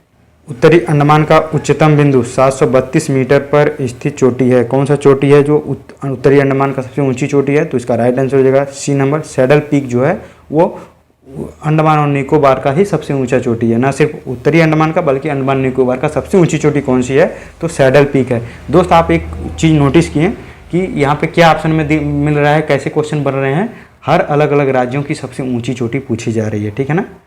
चाहे वो जो है पश्चिमी घाट का हो, पूर्वी घाट का हो, अंडमान निकोबार का हो, या जो है उत्तराखंड का हो, मतलब हर जगह की जो सबसे ऊंची चोटियाँ हैं उसको आप अच्छे से लर्न करेंगे तो वहाँ से आपके क्वेश्चन सही हो जाएंगे, ठीक है ना। ये देखिए आपका इसी टाइम पूछा गया था। अगला क्वेश्चन है, वन रक्षक 2015 में पूछा गया है। मूक घाटी या साइलेंट वैली कहाँ स्थित है, बहुत ही फेमस क्वेश्चन है, इसका राइट आंसर हो जाएगा ए वाला हो जाएगा, ठीक है ना। तो ये साइलेंट वैली जो है ये पलक्काड, केरल के पलक्काड जिले में स्थित है। ये राष्ट्रीय उद्यान भी है, साइलेंट वैली राष्ट्रीय उद्यान, ये जैव विविधता के लिए प्रसिद्ध है, ठीक है ना। अन्य ऑप्शन की बात करें तो बिहार में दोस्तों वाल्मीकि राष्ट्रीय उद्यान है जो चंपारण जिले में स्थित है। महाराष्ट्र में दोस्तों ये संजय गांधी और तडोबा राष्ट्रीय उद्यान है। त्रिपुरा में दोस्तों ये क्लाउड लेपर्ड राष्ट्रीय उद्यान स्थित है, ठीक है। अगले क्वेश्चन को हम देखते हैं। देखिए एक क्वेश्चन से आपके कई क्वेश्चन तैयार हो जा रहे हैं, ठीक है ना। अगला क्वेश्चन है, देखिए एक क्वेश्चन यहाँ पे आपको ऑप्शन मिल रहा है, हो सकता है वो आपको वही ऑप्शन से क्वेश्चन बन जाए, ठीक है ना। ऐसे क्वेश्चन बन सकते हैं बड़े आराम से, ठीक है ना। तो अगला क्वेश्चन है कि कौन सी चोटी जो है साइलेंट वैली राष्ट्रीय उद्यान पलक्काड में सबसे ऊंची चोटी है, यानी कि केरल का पलक्काड जो है में स्थित जो है साइलेंट वैली राष्ट्रीय उद्यान की सबसे ऊंची चोटी कौन सी है, तो इसकी राइट आंसर हो जाएगा बी वाला हो जाएगा अंगीडा। दोस्तों ये साइलेंट वैली राष्ट्रीय उद्यान की सबसे ऊंची चोटी है और ये कहाँ पर स्थित है, पश्चिम घाट की जो अन्नामलाई चोटी पर स्थित है, ठीक है ना। वैसे सबसे ऊंची चोटी अनायमुदी है, ठीक है ना, लेकिन यहाँ पर पूछा है साइलेंट वैली राष्ट्रीय उद्यान की सबसे ऊंची चोटी कौन है, तो वो अंगीडा हो जाएगा, ठीक है ना। अन्य ऑप्शन की बात करें तो ये देवीमला दोस्तों, ये देवीमला ये मुन्नार पहाड़ी जो केरल का है, जो एक बहुत ही फेमस हिल स्टेशन है, उसके पश्चिम उसी देवीमला मुन्नार पहाड़ी केरल में पश्चिम घाट पर स्थित है। पेरुमाल दोस्तों ये तमिलनाडु का जो कोड़ाई कनाल पहाड़ी है उस पर स्थित एक पर्यटन स्थल है, ठीक है ना। अगले क्वेश्चन को हम देखते हैं। अगला क्वेश्चन है कौन सा पठार जो है वो खनिज दिल के देश के रूप में जाना जाता है, तो इसका राइट आंसर हो जाएगा बी वाला ऑप्शन से हो जाएगा। छोटा नागपुर पठार को खनिज दिल के देश के नाम से भी जाना जाता है। और ये छोटा नागपुर पठार दोस्तों ये क्यों ऐसा जाना जाता है, क्योंकि भारत का सबसे बड़ा कोयला, लोहा, अभ्रक, अन्य खनिजों से ये समृद्ध है, इसलिए इसे खनिज हृदय के नाम से जानते हैं, खनिज दिल के देश के नाम से जानते हैं। और ये कहाँ पर स्थित है, ये झारखंड, उड़ीसा, जो छत्तीसगढ़ और वेस्ट बंगाल क्षेत्रों में ये फैला हुआ है, ठीक है ना। भांडेर पठार की बात करें, भांडेर पठार ये दोस्तों ये विंध्य जो पर्वत है उस पर उसका एक पठार है, मध्य प्रदेश में पड़ता है। दक्कन पठार ये कई क्षेत्रों में महाराष्ट्र में मुख्य है और पूरे दक्षिण भारत में ये फैला हुआ है। तिब्बती पठार दोस्तों ये तिब्बती पठार ये हिमालय के उत्तर में स्थित है, इसे विश्व का छत कहा जाता है, ठीक है ना, विश्व का सबसे ऊंचा पठार है, ठीक है ना। अगले क्वेश्चन को हम देखते हैं। भारत का सबसे ऊंचा स्थान कौन सा है, तो भारत का सबसे ऊंचा स्थान दोस्तों यहाँ पे राइट आंसर हो जाएगा सी वाला होगा, यहाँ पे सी हो जाएगा कंचनजंगा, ठीक है ना। कंचनजंगा भारत का सबसे ऊंचा स्थान है, ठीक है ना। और ये कहाँ पर स्थित है, नेपाल और सिक्किम के बॉर्डर पर स्थित है, ठीक है ना। अन्य ऑप्शन की बात करें तो अन्य ऑप्शन को देखें तो माउंट ईसो पहला ऑप्शन है। माउंट ईसो क्या है, तो माउंट ईसो ये मणिपुर और जो नागालैंड की सीमा पर कि ये पर्वत चोटी है, ठीक है ना। सैडल शिखर, सैडल पीक दोस्तों हमने अभी देखा कि ये अंडमान निकोबार का जो उसका सबसे ऊंची चोटी है, ठीक है ना। डोली गट्टा क्या है, डोली गट्टा ये छत्तीसगढ़ और तेलंगाना में के बॉर्डर पर स्थित है और तेलंगाना की सबसे ऊंची चोटी है, ठीक है ना। अगले क्वेश्चन को देखते हैं। ये कंप्यूटर ऑपरेटर परीक्षा 2020 में पूछा गया है, ठीक है ना। अगला क्वेश्चन है कनिष्ठ सहायक 2019 में क्वेश्चन पूछा गया है। प्रायद्वीपीय पहाड़ी मैदान पठार की एक अनोखी विशेषता काली मिट्टी का क्षेत्र है, उसे किस नाम से जाना जाता है, ठीक है ना। तो उसे दक्कन ट्रैप के नाम से जानते हैं। दक्कन ट्रैप जो है ये प्रायद्वीपीय पहाड़ी जो ना ये 3 कोना वाला हिस्सा जो दक्षिण भारत का हिस्सा है उस पर ये पूरा फैला है, जो ये काली मिट्टी के क्षेत्र के नाम से, काली मिट्टी का क्षेत्र भी इसे कहा जाता है, क्योंकि यहाँ पे ये इसका निर्माण कैसे हुआ है, तो ज्वालामुखी के मैग्मा से इसका निर्माण हुआ है, ठीक है ना। तो इसे दक्कन ट्रैप या काली मिट्टी का क्षेत्र के नाम से भी जानते हैं, ठीक है ना। और ये सिर्फ महाराष्ट्र में नहीं है, महाराष्ट्र के अलावा गुजरात, एमपी, तेलंगाना, कर्नाटक वाले क्षेत्रों में ये सब फैला हुआ है, ठीक है ना। अन्य ऑप्शन की बात करें तो छोटा नागपुर पठार ये मुख्यतः जो है झारखंड और छत्तीसगढ़, उड़ीसा में फैला हुआ है, ठीक है ना। ये अपनी खनिज संपदा के लिए जाना जाता है। सिंगूर पठार दोस्तों ये जो है तेलंगाना का सबसे छोटा पठारी क्षेत्र है, यहीं पर स्थित सिंगूर बांध भी है, ठीक है ना। रोहतास पठार दोस्तों ये बिहार के दक्षिण में कैमूर पठार का हिस्सा है, जो बलुआ पत्थर यहाँ पे उसका प्रोडक्शन किया जाता है, ठीक है ना। अगले क्वेश्चन को देखते हैं। अगला क्वेश्चन है उड़िया पठार भारत के निम्नलिखित में से किस राज्य में स्थित है, तो उड़िया पठार दोस्तों ये राइट आंसर हो जाएगा बी वाला हो जाएगा, राजस्थान में स्थित है। अगर यहाँ पे उड़ीसा रहता तो कुछ लोग उड़ीसा को मार देते हैं, लेकिन यहाँ पे उड़ीसा नहीं है ऑप्शन में, फिर भी यहाँ पे ये उड़िया पठार दोस्तों ये राजस्थान में स्थित है। और ये जो है राजस्थान का सबसे ऊंचा पठार है, ठीक है ना। और बात करें अन्य ऑप्शन की, मध्य प्रदेश, मध्य प्रदेश में दोस्तों ये मालवा, भारनेर, भंडेर के पठार हैं। और कर्नाटक में मैसूर और कर्नाटक का पठार है, ठीक है ना। और महाराष्ट्र में तो दक्कन का पठार फैला ही है।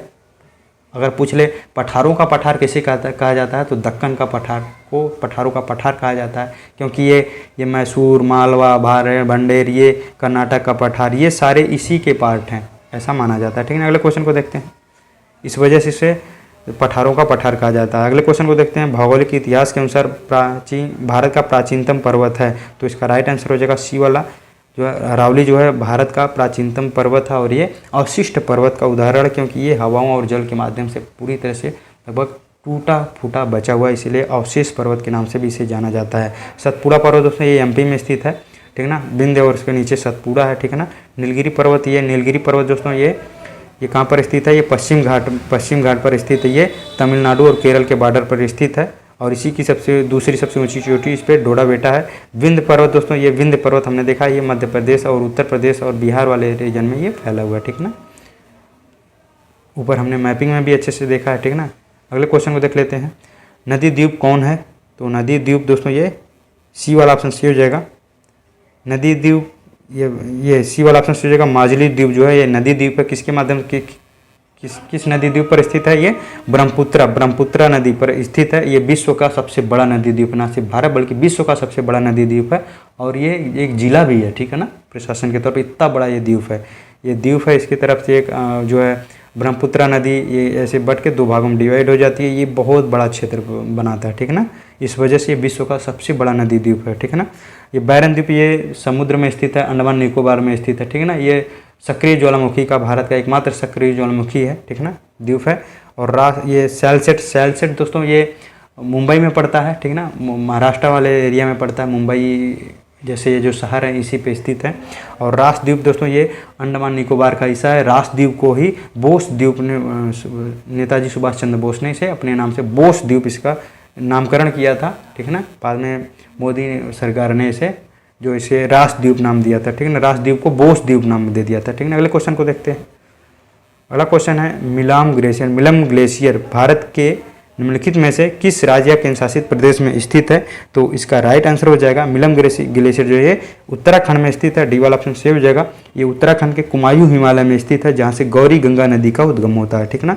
अन्य ऑप्शन की बात करें तो जम्मू कश्मीर में दोस्तों थजीवास, कोलाहोई जैसे जो है ग्लेशियर हैं। हिमाचल प्रदेश में दोस्तों सिगरी बहुत ही इंपॉर्टेंट ग्लेशियर है, बहुत बड़ा ग्लेशियर है। और लद्दाख में बात करें तो बियाफो और सियाचिन ग्लेशियर जो है ये लद्दाख में स्थित है, ठीक है ना। अगले क्वेश्चन को हम देखते हैं। अगला टॉपिक स्टार्ट होता है मरुस्थल और शुष्क क्षेत्र, वन और खनिज संसाधन टॉपिक से। तो इसका पहला क्वेश्चन है निम्नलिखित में से कौन सही सुमेलित नहीं है, तो इसका राइट आंसर हो जाएगा आंधी। उत्तर प्रदेश में आंधी आती है, ठीक है ना। पश्चिम बंगाल में काल बैसाखी, ये सही है। लू जो है ये पश्चिम भारत में, उड़ीसा जो है ये आम्र वर्षा यहाँ पे नहीं होता। डी वाला ऑप्शन यहाँ पे जो सही सुमेलित नहीं है। आम्र वर्षा कहाँ होता है, केरल और कर्नाटक में जो है वहाँ पे आम्र वर्षा होता है, इसलिए आम जो है जल्दी पकने लगते हैं, तो वहाँ पे आम्र वर्षा वहाँ पे होता है, ठीक है ना। बाकी अन्य ऑप्शन सही हैं। एक बहुत इंपॉर्टेंट आप सब जानते होंगे, लेकिन एक काल बैसाखी के नाम से जानते रहिए। असम और जो पश्चिम बंगाल में एक जो है आंधी तूफान आता है, जो उसे काल बैसाखी के नाम से जानते हैं, ठीक है ना। इसको आप जानते रहिए, पूछा जाता है, ठीक ना। अगले क्वेश्चन को देखते हैं। भारत का थार मरुस्थल विश्व की सबसे घनी आबादी वाला मरुस्थल है, जिसका जनसंख्या घनत्व तो कितना है, तो इसका राइट आंसर हो जाएगा बी वाला हो जाएगा 83 व्यक्ति प्रति किलोमीटर स्क्वायर हो जाएगा। थोड़ा फैक्चुअल है, ठीक है ना, लर्न कर सकते हैं तो कर लीजिए। ये क्वेश्चन पूछा गया कनिष्ठ सहायक परीक्षा 2020 में, ठीक है ना। और ये विश्व की सबसे घनी आबादी, जितने विश्व में जो मरुस्थल पाए जाते हैं वहाँ पे इतनी घनी आबादी नहीं पाई जाती है। विश्व में सबसे ज़्यादा कोई मरुस्थल में जहाँ सबसे घनी आबादी पाई जाती है वो कौन सा है, अपना थार मरुस्थल है, ठीक है ना। और ये थार मरुस्थल जो है जो राजस्थान और पाकिस्तान में फैला हुआ है, ठीक है ना। अगले क्वेश्चन को देखते हैं। निम्नलिखित में से किसके द्वारा 1936 में पहली बार भारत के वन प्रकारों का वर्गीकरण किया गया था, तो इसका राइट आंसर हो जाएगा ए वाला ऑप्शन से हो जाएगा सर एच.सी. चैंपियन द्वारा 1936 में भारत के वनों के प्रकार का वर्गीकरण किया था इन्होंने व्यवस्थित तरीके से, ठीक है। यहाँ पे राइट आंसर हो जाएगा ए वाला सही हो जाएगा, ठीक है ना। 1936 में इन्होंने किया था। अन्य ऑप्शन की बात करें तो बी जो है ये जादव पायेंग जो है इन्हें forest man of the India कहा जाता है, क्योंकि इन्होंने अकेले असम में विशाल जंगल को खड़ा किया था, उगाया था, ठीक है ना। सी वाला ऑप्शन की बात करें तो डिट्रिच ब्रैंडिस क्या है, कौन है, तो ये भारत के पहले वन महानिरीक्षक थे और इन्हें भारतीय वानिकी का जनक कहा जाता है। ईपी स्टीबिंग कौन है, तो ईपी स्टीबिंग जो है ये ब्रिटिश वन अधिकारी थे और इन्होंने भारतीय जंगलों पर किताब लिखी है, ठीक है ना। अगले क्वेश्चन को हम देखते हैं। देखिए एक क्वेश्चन से आपके कई क्वेश्चन तैयार हो रहे हैं ना। अगला क्वेश्चन है, थोड़ा सा टाइम लगेगा यार, लेकिन आपको फ़ायदा तो मिल रहा है ना, तो फ़ायदा मिलना चाहिए ना। अगला ऑप्शन है 50 नंबर क्वेश्चन है कि इंडियन सर्वे ऑफ फॉरेस्ट, ये फॉरेस्ट पे जो रिपोर्ट आती है ना 2 साल में एक बार आती है, 2021 में जो आई थी उसके अनुसार, ठीक है ना, निम्नलिखित में से किस राज्य में वन क्षेत्रवार में अधिकतम वृद्धि देखी गई है।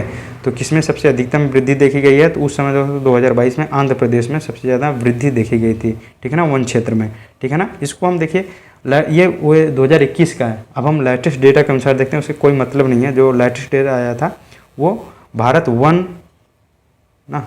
वन स्थिति रिपोर्ट 2023 के अनुसार देखते हैं, अभी तक का लेटेस्ट यही है, ठीक है ना। तो 21 दिसंबर 2024 को पर्यावरण, वन और जलवायु परिवर्तन मंत्री भूपेंद्र यादव ने वन अनुसंधान संस्थान देहरादून ने इसका 8वां संस्करण जो है भारतीय वन रिपोर्ट 2023 में जारी किया था, ठीक है ना। ये प्रकाशन कब होता है, प्रत्येक वर्ष में 2 बार होता है, ठीक है ना। तो यहाँ पे देखिए ये 2024 में लाया गया था। वन और जलवायु परिवर्तन मंत्री इसे लागू करते हैं, कौन है, भूपेंद्र यादव हैं। और ये कौन सा संस्था जो लॉन्च करती है, वन अनुसंधान संस्थान देहरादून इसे लॉन्च करती है, ठीक है ना। और ये वर्ष में 2 बार आता है, ठीक है ना। यहाँ पे देखिए कई क्वेश्चन यहाँ से आपको क्लियर हो रहे हैं, ठीक है ना, ये क्वेश्चन पूछे जाते हैं, ठीक है ना। अब देखते हैं क्या क्या डेटा आया है। देश में कुल वन और वृक्ष आवरण कितने हैं, तो 8,27,357 वर्ग किलोमीटर है, जो पूरे भारत का जो है 25.17% है। इसको आप ध्यान में रखिए, बहुत इंपॉर्टेंट है। कुल वन आवरण की बात करें तो 7,15,343 वर्ग किलोमीटर है, जो कि कुल भारत के क्षेत्रफल का 21.76% है। ये भी पूछा जाता है, ये भी पूछा जाता है, ठीक है ना, इसको ध्यान में रखिए। ये पूछा गया था इस क्वेश्चन में, ठीक है ना। कुल वृक्ष आवरण क्षेत्रफल की बात करें तो 1,12,014 वर्ग किलोमीटर है, जो पूरे भारत का 3.41% है। और 2021 की तुलना में वन और वृक्ष आवरण में वृद्धि 1,445 किलोमीटर स्क्वायर हुआ है, ठीक है ना। तो ये डेटा है, इसको आप याद रखिए, ठीक है ना। यहाँ से क्वेश्चन पूछे जा रहे हैं। अगला आगे हम देख लेते हैं, इसी में क्या है। 2021 की तुलना में वृक्ष आवरण में वृद्धि कितनी हुई है, तो 1,289 वर्ग किलोमीटर वृद्धि हुई है। वन और वृक्ष आवरण में सर्वाधिक वृद्धि वाले 3 राज्य कौन कौन से हैं, तो छत्तीसगढ़ में वन और वृक्ष आवरण दोनों की वृद्धि सबसे ज़्यादा कहाँ हुई है, छत्तीसगढ़, फिर उसके बाद उत्तर प्रदेश, फिर उड़ीसा, ठीक है ना। यहाँ पे आपको दूसरा पूछ सकता है, तो दूसरा अपना उत्तर प्रदेश है, ठीक है ना। अगला वन आवरण में सर्वाधिक वृद्धि वाले 3 राज्य कौन से हैं, तो पहले स्थान पे मिजोरम है, फिर गुजरात है, फिर ओडिशा है, ठीक है ना। इसको आप ध्यान में रखिए, ठीक है ना, मिजोरम, गुजरात और ओडिशा, ठीक है ना। ये क्वेश्चन देखिए लेटेस्ट डेटा पे ये एग्जाम में आएंगे, ठीक है ना, यही आपको यूज करना है, ठीक है ना। आगे हम एक लाइन देख लेते हैं, आज की मेहनत ही कल की जीत है।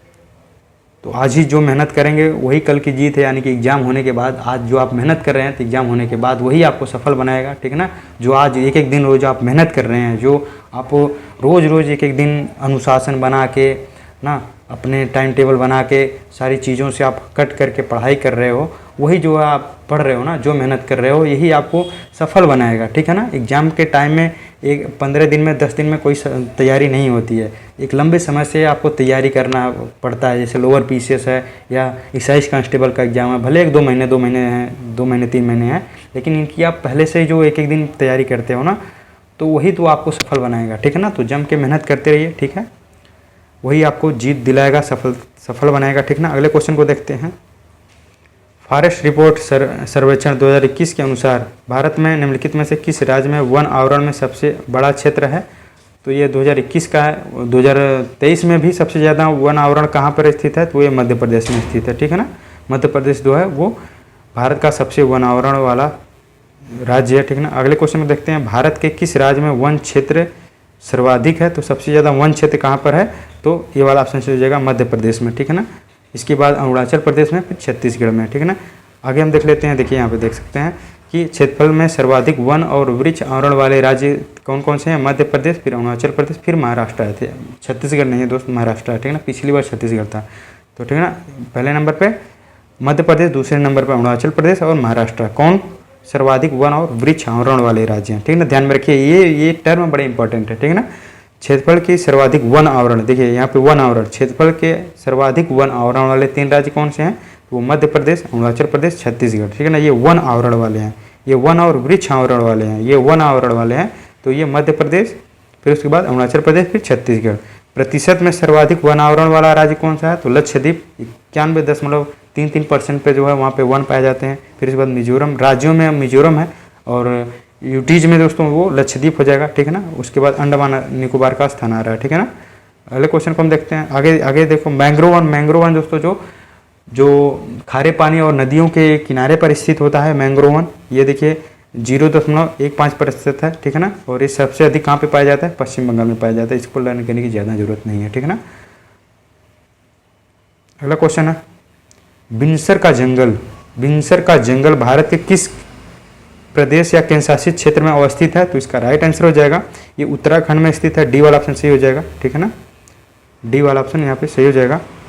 बिनसर का जंगल दोस्तों ये यूके के उत्तराखंड के अल्मोड़ा जिले में स्थित है और ये बहुत ही घना जंगल है जो ओक और रोडेडेड्रॉन ये बहुत बड़ा फूल फूलता है इस पेड़ पे। इस पेड़ों के लिए ये प्रसिद्ध है, ठीक है ना। अन्य ऑप्शन की बात करें तो मध्य प्रदेश में दोस्तों ये सबसे बड़ा जो क्षेत्रफल के आधार पे सबसे ज़्यादा वन पाए जाते हैं, ठीक है ना। उसके बाद हिमाचल प्रदेश की बात करें तो ये एमपी में दोस्तों कान्हा, बांधवगढ़, पेंच जैसे राष्ट्रीय उद्यान है जहाँ पे बहुत घने जंगल पाए जाते हैं। हिमाचल प्रदेश में दोस्तों ग्रेट हिमालयन नेशनल पार्क है और पिन वैली है जहाँ पे घने जंगल पाए जाते हैं, ठीक है ना। और लक्षद्वीप में आप जानते हैं कि 91% उसके पूरे भूभाग पर 91% जो है वन पाए जाते हैं, जिसको हमने ऊपर देखा, ठीक है ना। अगले क्वेश्चन को हम देखते हैं। वृक्षावरण वहाँ पे है, ठीक है ना। अगले क्वेश्चन है कि वन खंड का एक प्रमुख पर्यावरण संसाधन है। वन खंड एक प्रमुख पर्यावरण संसाधन है और भारत का कितना भू क्षेत्र वन क्षेत्र के अंतर्गत आता है? तो इसका कोई मतलब, ये तो पुराना डेटा है, इसका कोई मतलब नहीं, हमने ऊपर देखा, ठीक है ना। उसको आप जानते रहिए, ठीक है ना। तो कितना था वन क्षेत्र जो है 21.76% था, ठीक है ना। ये वन क्षेत्र था और वन और वृक्ष आवरण क्षेत्र कितना था? तो 25.17% था, ठीक है ना। इसको आप ध्यान में रखिए, डेटा पूछा जाएगा, ठीक है ना। यहाँ पे एक चीज़ है 33% दोस्तों ये राष्ट्रीय वन नीति जो है 1988 में आई थी। उसका ये लक्ष्य है कि जो है भारत में वन और वृक्ष आवरण जो है बढ़ा के 33% ले जाया जाए। इसको आप ध्यान में रखिएगा कि राष्ट्रीय वन नीति 1988 का लक्ष्य है, ठीक है ना। अगले क्वेश्चन को देखते हैं। भारत में कुल वन क्षेत्र कितने हैं? तो ये देखिए 2018 का पुराना डेटा है, तो वर्तमान में जो डेटा है वो कितना है? तो 7,15,343 किलोमीटर वर्ग स्क्वायर है, ठीक है ना। जो कि 21.76% है, ठीक है ना। तो ये इसका राइट आंसर हो जाएगा। देखिए वन क्षेत्र है, ठीक है ना, वन क्षेत्र, ठीक। इसको आप ध्यान में रखिएगा, ठीक है ना। अगले क्वेश्चन को हम देखते हैं।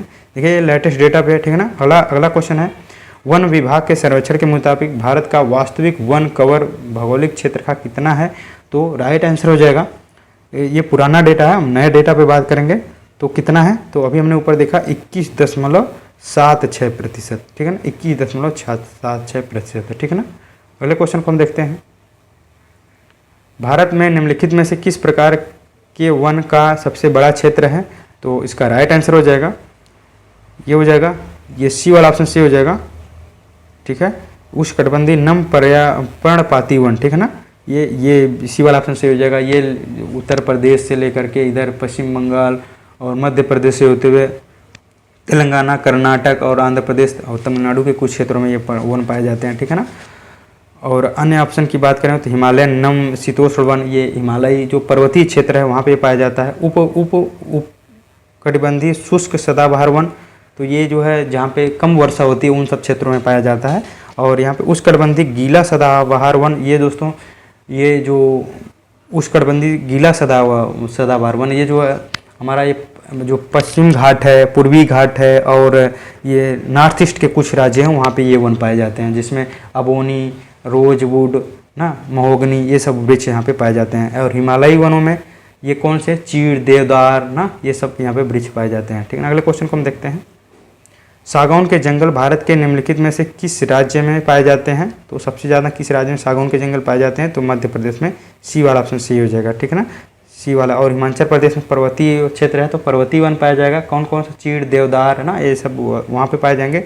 और झारखंड में दोस्तों ये एक वृक्ष पाया जाता है, ओक नहीं यार, यहाँ पे ये सागौन तो एमपी में पाया जाता है, लेकिन ये झारखंड में दोस्तों, ये झारखंड में ना साल वृक्ष सबसे ज़्यादा पाए जाते हैं। ये भी पूछा जा सकता है। सागौन सबसे ज़्यादा एमपी में और साल वृक्ष सबसे ज़्यादा ये झारखंड में पाया जाता है। और पंजाब दोस्तों ये कृषि प्रधान देश है तो यहाँ पे वनों की संख्या काफ़ी कम है, ठीक है ना। अगले क्वेश्चन को देखते हैं। दक्षिण पश्चिम पंजाब, हरियाणा, राजस्थान के अर्ध शुष्क क्षेत्रों में किस प्रकार के वन पाए जाते हैं? जो उनका अर्ध शुष्क क्षेत्र है, जो मरुस्थलीय एरिया के आसपास जो पड़ता है, वहाँ पे जो है वो यहाँ पे कंटक वन पाए जाते हैं, उष्णकटिबंधीय कंटक वन पाए जाते हैं, ठीक है ना। यहाँ पे राजस्थान अर्ध शुष्क दे दिया तो वहाँ पे कंटक वन पाए जाते हैं। यहाँ पे जहाँ पे 70 सेंटीमीटर से कम वर्षा होती है वहाँ पे कंटक वन पाए जाते हैं। अन्य ऑप्शन की बात करें तो वेलांचली या अनूप वन दोस्तों, जो मैंग्रोव वन का नाम है, जो मैंग्रोव वन जो समुद्र और नदियों के किनारे पाए जाते हैं, ठीक है ना। और इसमें सबसे एक फेमस है वो जो सदाबहार वन ना, कौन सा नाम है उसका, जहाँ पश्चिम बंगाल में पाया जाता है, उसको कमेंट में बताइए कि उसका नाम क्या है, जो वहाँ पे बहुत घना जंगल है ना। आगे हम देखते हैं सुंदरी वन कहते हैं ना, सुंदर वन या सुंदर वन, ठीक है ना। ये बी वाला ऑप्शन देखते रहते हैं। पर्वतीय वनों में ओक, चीड़, देवदार जैसे पर्वत आते हैं, जो पर्वतीय एरिया में, जो जम्मू कश्मीर, हिमाचल प्रदेश, उत्तराखंड से लेकर के अरुणाचल निकोबार वाले क्षेत्रों में जो पाए जाते हैं, ठीक है ना। और उष्णकटिबंधीय सदाबहार में ये जो है अभी हमने देखा पश्चिम घाट और पूर्वी घाट और नॉर्थ ईस्ट वाले कुछ राज्यों में ये पाए जाते हैं, जिसमें जो है कौन कौन से, एबोनी, रोजवुड, महोगनी जैसे जो है वृक्ष जो है इंपॉर्टेंट है, ठीक ना। अगले क्वेश्चन को हम देखते हैं। सागौन, साल, शीशम, हुर्रा, महुआ, आंवला, सेमल, कुसुम और चंदन आदि किसकी प्रजातियां हैं? तो इसका राइट आंसर हो जाएगा ए वाला ऑप्शन से हो जाएगा, उष्णकटिबंधीय पर्णपाती वन की ये प्रजातियां हैं, ठीक है ना। और ये पूरे भारत में, अधिकांश भारत में जो पहाड़ी पर्वतीय एरिया को छोड़ दें और ये पश्चिमी घाट को छोड़ दें तो ये पूरे भारत में लगभग पाई जाती है, मरुस्थलीय एरिया को छोड़ दें तो, ठीक है ना। और कंटक वन दोस्तों ये राजस्थान वाला एरिया जो है, राजस्थान का जो मरुस्थलीय एरिया उन सब क्षेत्रों में पाया जाता है जहाँ 70% से कम वर्षा होती है, ठीक है ना, 70 सेंटीमीटर से। उष्णकटिबंधीय सदाबहार और अर्ध सदाबहार वन, तो ये वन जो है ये हमारे पश्चिमी घाट में पाए जाते हैं, ठीक है ना। पर्वतीय वन ये जो है पर्वतीय वाले एरिया में पाए जाते हैं, जिसके बारे में हमने देखा, ठीक है ना। अगले क्वेश्चन को हम देखते हैं। 2021-22 तक भारत में 1317 रिपोर्टेड प्रतिवेदित खदानें हैं। इनमें से सबसे अधिक 263 खदानें भारत के निम्नलिखित में से किस राज्य में हैं? तो इसका राइट आंसर हो जाएगा ए वाला, मध्य प्रदेश में है। ये देखिए उस समय का 2023 का डेटा है, अभी हमने 2024-25 का लेटेस्ट डेटा है जहाँ पे सबसे ज़्यादा खदानें हैं, तो वो एमपी ही है, पहले नंबर पे एमपी है। इसको आप याद रखिए, सबसे ज़्यादा खदान एमपी में, फिर उसके बाद गुजरात में है, ठीक है ना, फिर उसके बाद तमिलनाडु में, ठीक है ना, तमिलनाडु में, 3 राज्य में सबसे ज़्यादा खदानें हैं, ठीक है ना। अगले क्वेश्चन को देखते हैं। कोलार सोने की खानें किस राज्य में स्थित है? कोलार सोने की खानें किस राज्य में स्थित है? तो बहुत ही फेमस आप जानते होंगे, तो ये कर्नाटक में स्थित है, कर्नाटक के कोलार में स्थित है। और ये किस लिए फेमस है? तो विश्व में ये सोने की खदानों के लिए ये फेमस है, ठीक है ना। अन्य ऑप्शन की बात करें तमिलनाडु में का जो सलेम क्षेत्र है वहाँ पे लौह अयस्क और मैग्नेसाइट जो है वहाँ पे पाया जाता है। अरुणाचल प्रदेश का जो है, ये आंध्र प्रदेश का रामगिरी क्षेत्र जो है वो सोने की खदान यहाँ पे पाई जाती है, रामगिरी क्षेत्रों में, ठीक है ना। और केरल में दोस्तों, केरल में ये नदियों के रेत में कम मात्रा में सोने के कण, जिसे प्लेसर गोल्ड के नाम से भी जाना जाता है, यहाँ पे कम मात्रा में इन नदियों के किनारे रेत में सोने के कण पाए जाते हैं, डी वाला। यहाँ पे राइट आंसर कौन सा हो जाएगा? कोलार सोने की खान कहाँ पे स्थित है? तो कर्नाटक में स्थित है। अगले क्वेश्चन को देखते हैं। दिसंबर 2018 तक जानकारी के अनुसार किस राज्य में तांबा अयस्क का सबसे बड़ा भंडार है? तो सबसे बड़ा भंडार दोस्तों ये राजस्थान में है, बी वाला ऑप्शन सी हो जाएगा, ठीक है ना। और लेकिन सबसे ज़्यादा उत्पादन कहाँ होता है? वो मध्य प्रदेश में होता है, ठीक है।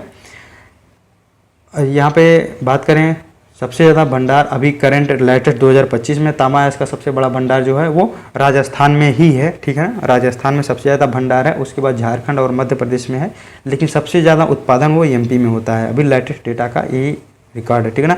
अन्य ऑप्शन की हम बात करते हैं तो मध्य प्रदेश में दोस्तों ये मलाजखंड खदान जो है वो तांबा उत्पादन के लिए फेमस है। और राजस्थान में खेतड़ी जो परियोजना है वो भी खेतड़ी जो झुंझुनू जिला में पड़ता है, वहाँ ये वो जो है वो तांबा इसके लिए जाना जाता है। छत्तीसगढ़ दोस्तों, ये छत्तीसगढ़ टिन कोयला लोहे का विशाल भंडार पाया जाता है। आंध्र प्रदेश में दोस्तों ये अग्निकुंडला क्षेत्र जो है वहाँ पे सीमित मात्रा में तांबा का भंडार पाया जाता है। ठीक है ना। अगले क्वेश्चन को हम देखते हैं। 2020 की रिपोर्ट के अनुसार निम्नलिखित में से किस राज्य में भारत में कॉपर ऐश का सबसे बड़ा भंडार या संसाधन है? किस में सबसे बड़ा भंडार है? तो इसका राइट आंसर अभी हमने ऊपर वाला क्वेश्चन, राजस्थान में। सबसे ज़्यादा भंडार कहाँ पर है? वो राजस्थान में। अगर पूछ ले उत्पादन कहाँ होता है तो वो मध्य प्रदेश में होता है। ठीक है ना। तो यहाँ पे जो है राजस्थान हो जाएगा राइट आंसर। ठीक है ना। अगले क्वेश्चन को हम देखते हैं। राजस्थान में खेतड़ी परियोजना किसके उत्पादन के लिए प्रसिद्ध है? तो इसका राइट आंसर हो जाएगा बी वाला, खेतड़ी देखते ही आप तांबा लगाएंगे। ठीक है ना। बी वाला ऑप्शन सी हो जाएगा।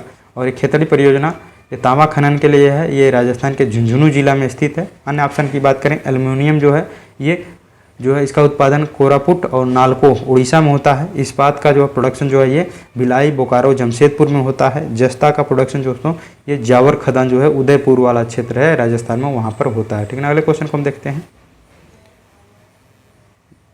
राजस्थान के जालौर जिले में किस प्रकार की ग्रेनाइट पाया जाता है? तो इसका राइट आंसर हो जाएगा डी वाला ऑप्शन से हो जाएगा, रोजी पिंक गुलाबी ग्रेनाइट के नाम पाया जाता है वहाँ पर। ठीक है ना। जालौर जिला में। ठीक है ना। रोजी पिंक ग्रेनाइट जिसे संगमरमर के नाम से भी जानते हैं, ये दुनिया भर में निर्यात किया जाता है। अन्य ऑप्शन की बात करें, ये वाला मैरी गोल्ड ग्रेनाइट दोस्तों ये पीला सुनहरे रंग का होता है। राखी ग्रीन ग्रेनाइट दोस्तों ये गहरे हरे रंग का होता है, उदयपुर वाले क्षेत्र में ये पाया जाता है। काला ग्रेनाइट दोस्तों ये दक्षिण भारत में विशेषकर जो आंध्र प्रदेश और कर्नाटक वाले क्षेत्र में पाया जाता है। अगले क्वेश्चन को हम देखते हैं। निम्नलिखित में से किस राज्य में यूरेनियम खनन भंडार पाए गए हैं? तो इसका राइट आंसर हो जाएगा ये बी वाला ऑप्शन से हो जाएगा राजस्थान में। ठीक है ना। राजस्थान का जो रोहिल या खंडेला क्षेत्र है सीकर जिले में राजस्थान के, वहाँ पे ये यूरेनियम के खनन भंडार पाए गए हैं। और इसका उत्पादन की बात करें, यूरेनियम का सबसे ज़्यादा उत्पादन कौन करता है? तो आंध्र प्रदेश करता है। ठीक है ना। अन्य ऑप्शन की बात करें, उड़ीसा दोस्तों ये लोहा बॉक्साइट खनन के लिए फेमस है। एमपी दोस्तों ये तांबा हीरा मैग्नीज के लिए प्रसिद्ध है। और छत्तीसगढ़ दोस्तों ये लोहा और कोयला के लिए प्रसिद्ध है। अगले क्वेश्चन को हम देखते हैं। आंध्र प्रदेश का निम्नलिखित में से कौन सा क्षेत्र सक्रिय रूप से पेट्रोलियम के उत्पादन से जुड़ा है? तो इसका राइट आंसर हो जाएगा बी वाला ऑप्शन से हो जाएगा कृष्णा गोदावरी बेसिन जो है वो जो है ये सक्रिय रूप से पेट्रोलियम उत्पादन के लिए जुड़ा हुआ है। ठीक है ना।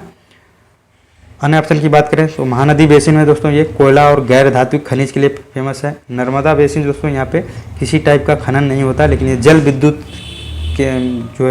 के लिए फेमस है। यहीं पे सरदार सरोवर जैसे बड़े डैम हैं। कावेरी बेसिन की बात करें तो ये कावेरी बेसिन का जो तमिलनाडु का तटीय क्षेत्र है वहाँ पे पेट्रोलियम का उत्पादन होता है। ठीक है ना। अगले क्वेश्चन को हम देखते हैं। लौह अयस्क की महत्वपूर्ण खदान कुद्रेमुख है, कहाँ पर स्थित है? तो ये कर्नाटक में स्थित है। डी वाला ऑप्शन सी हो जाएगा।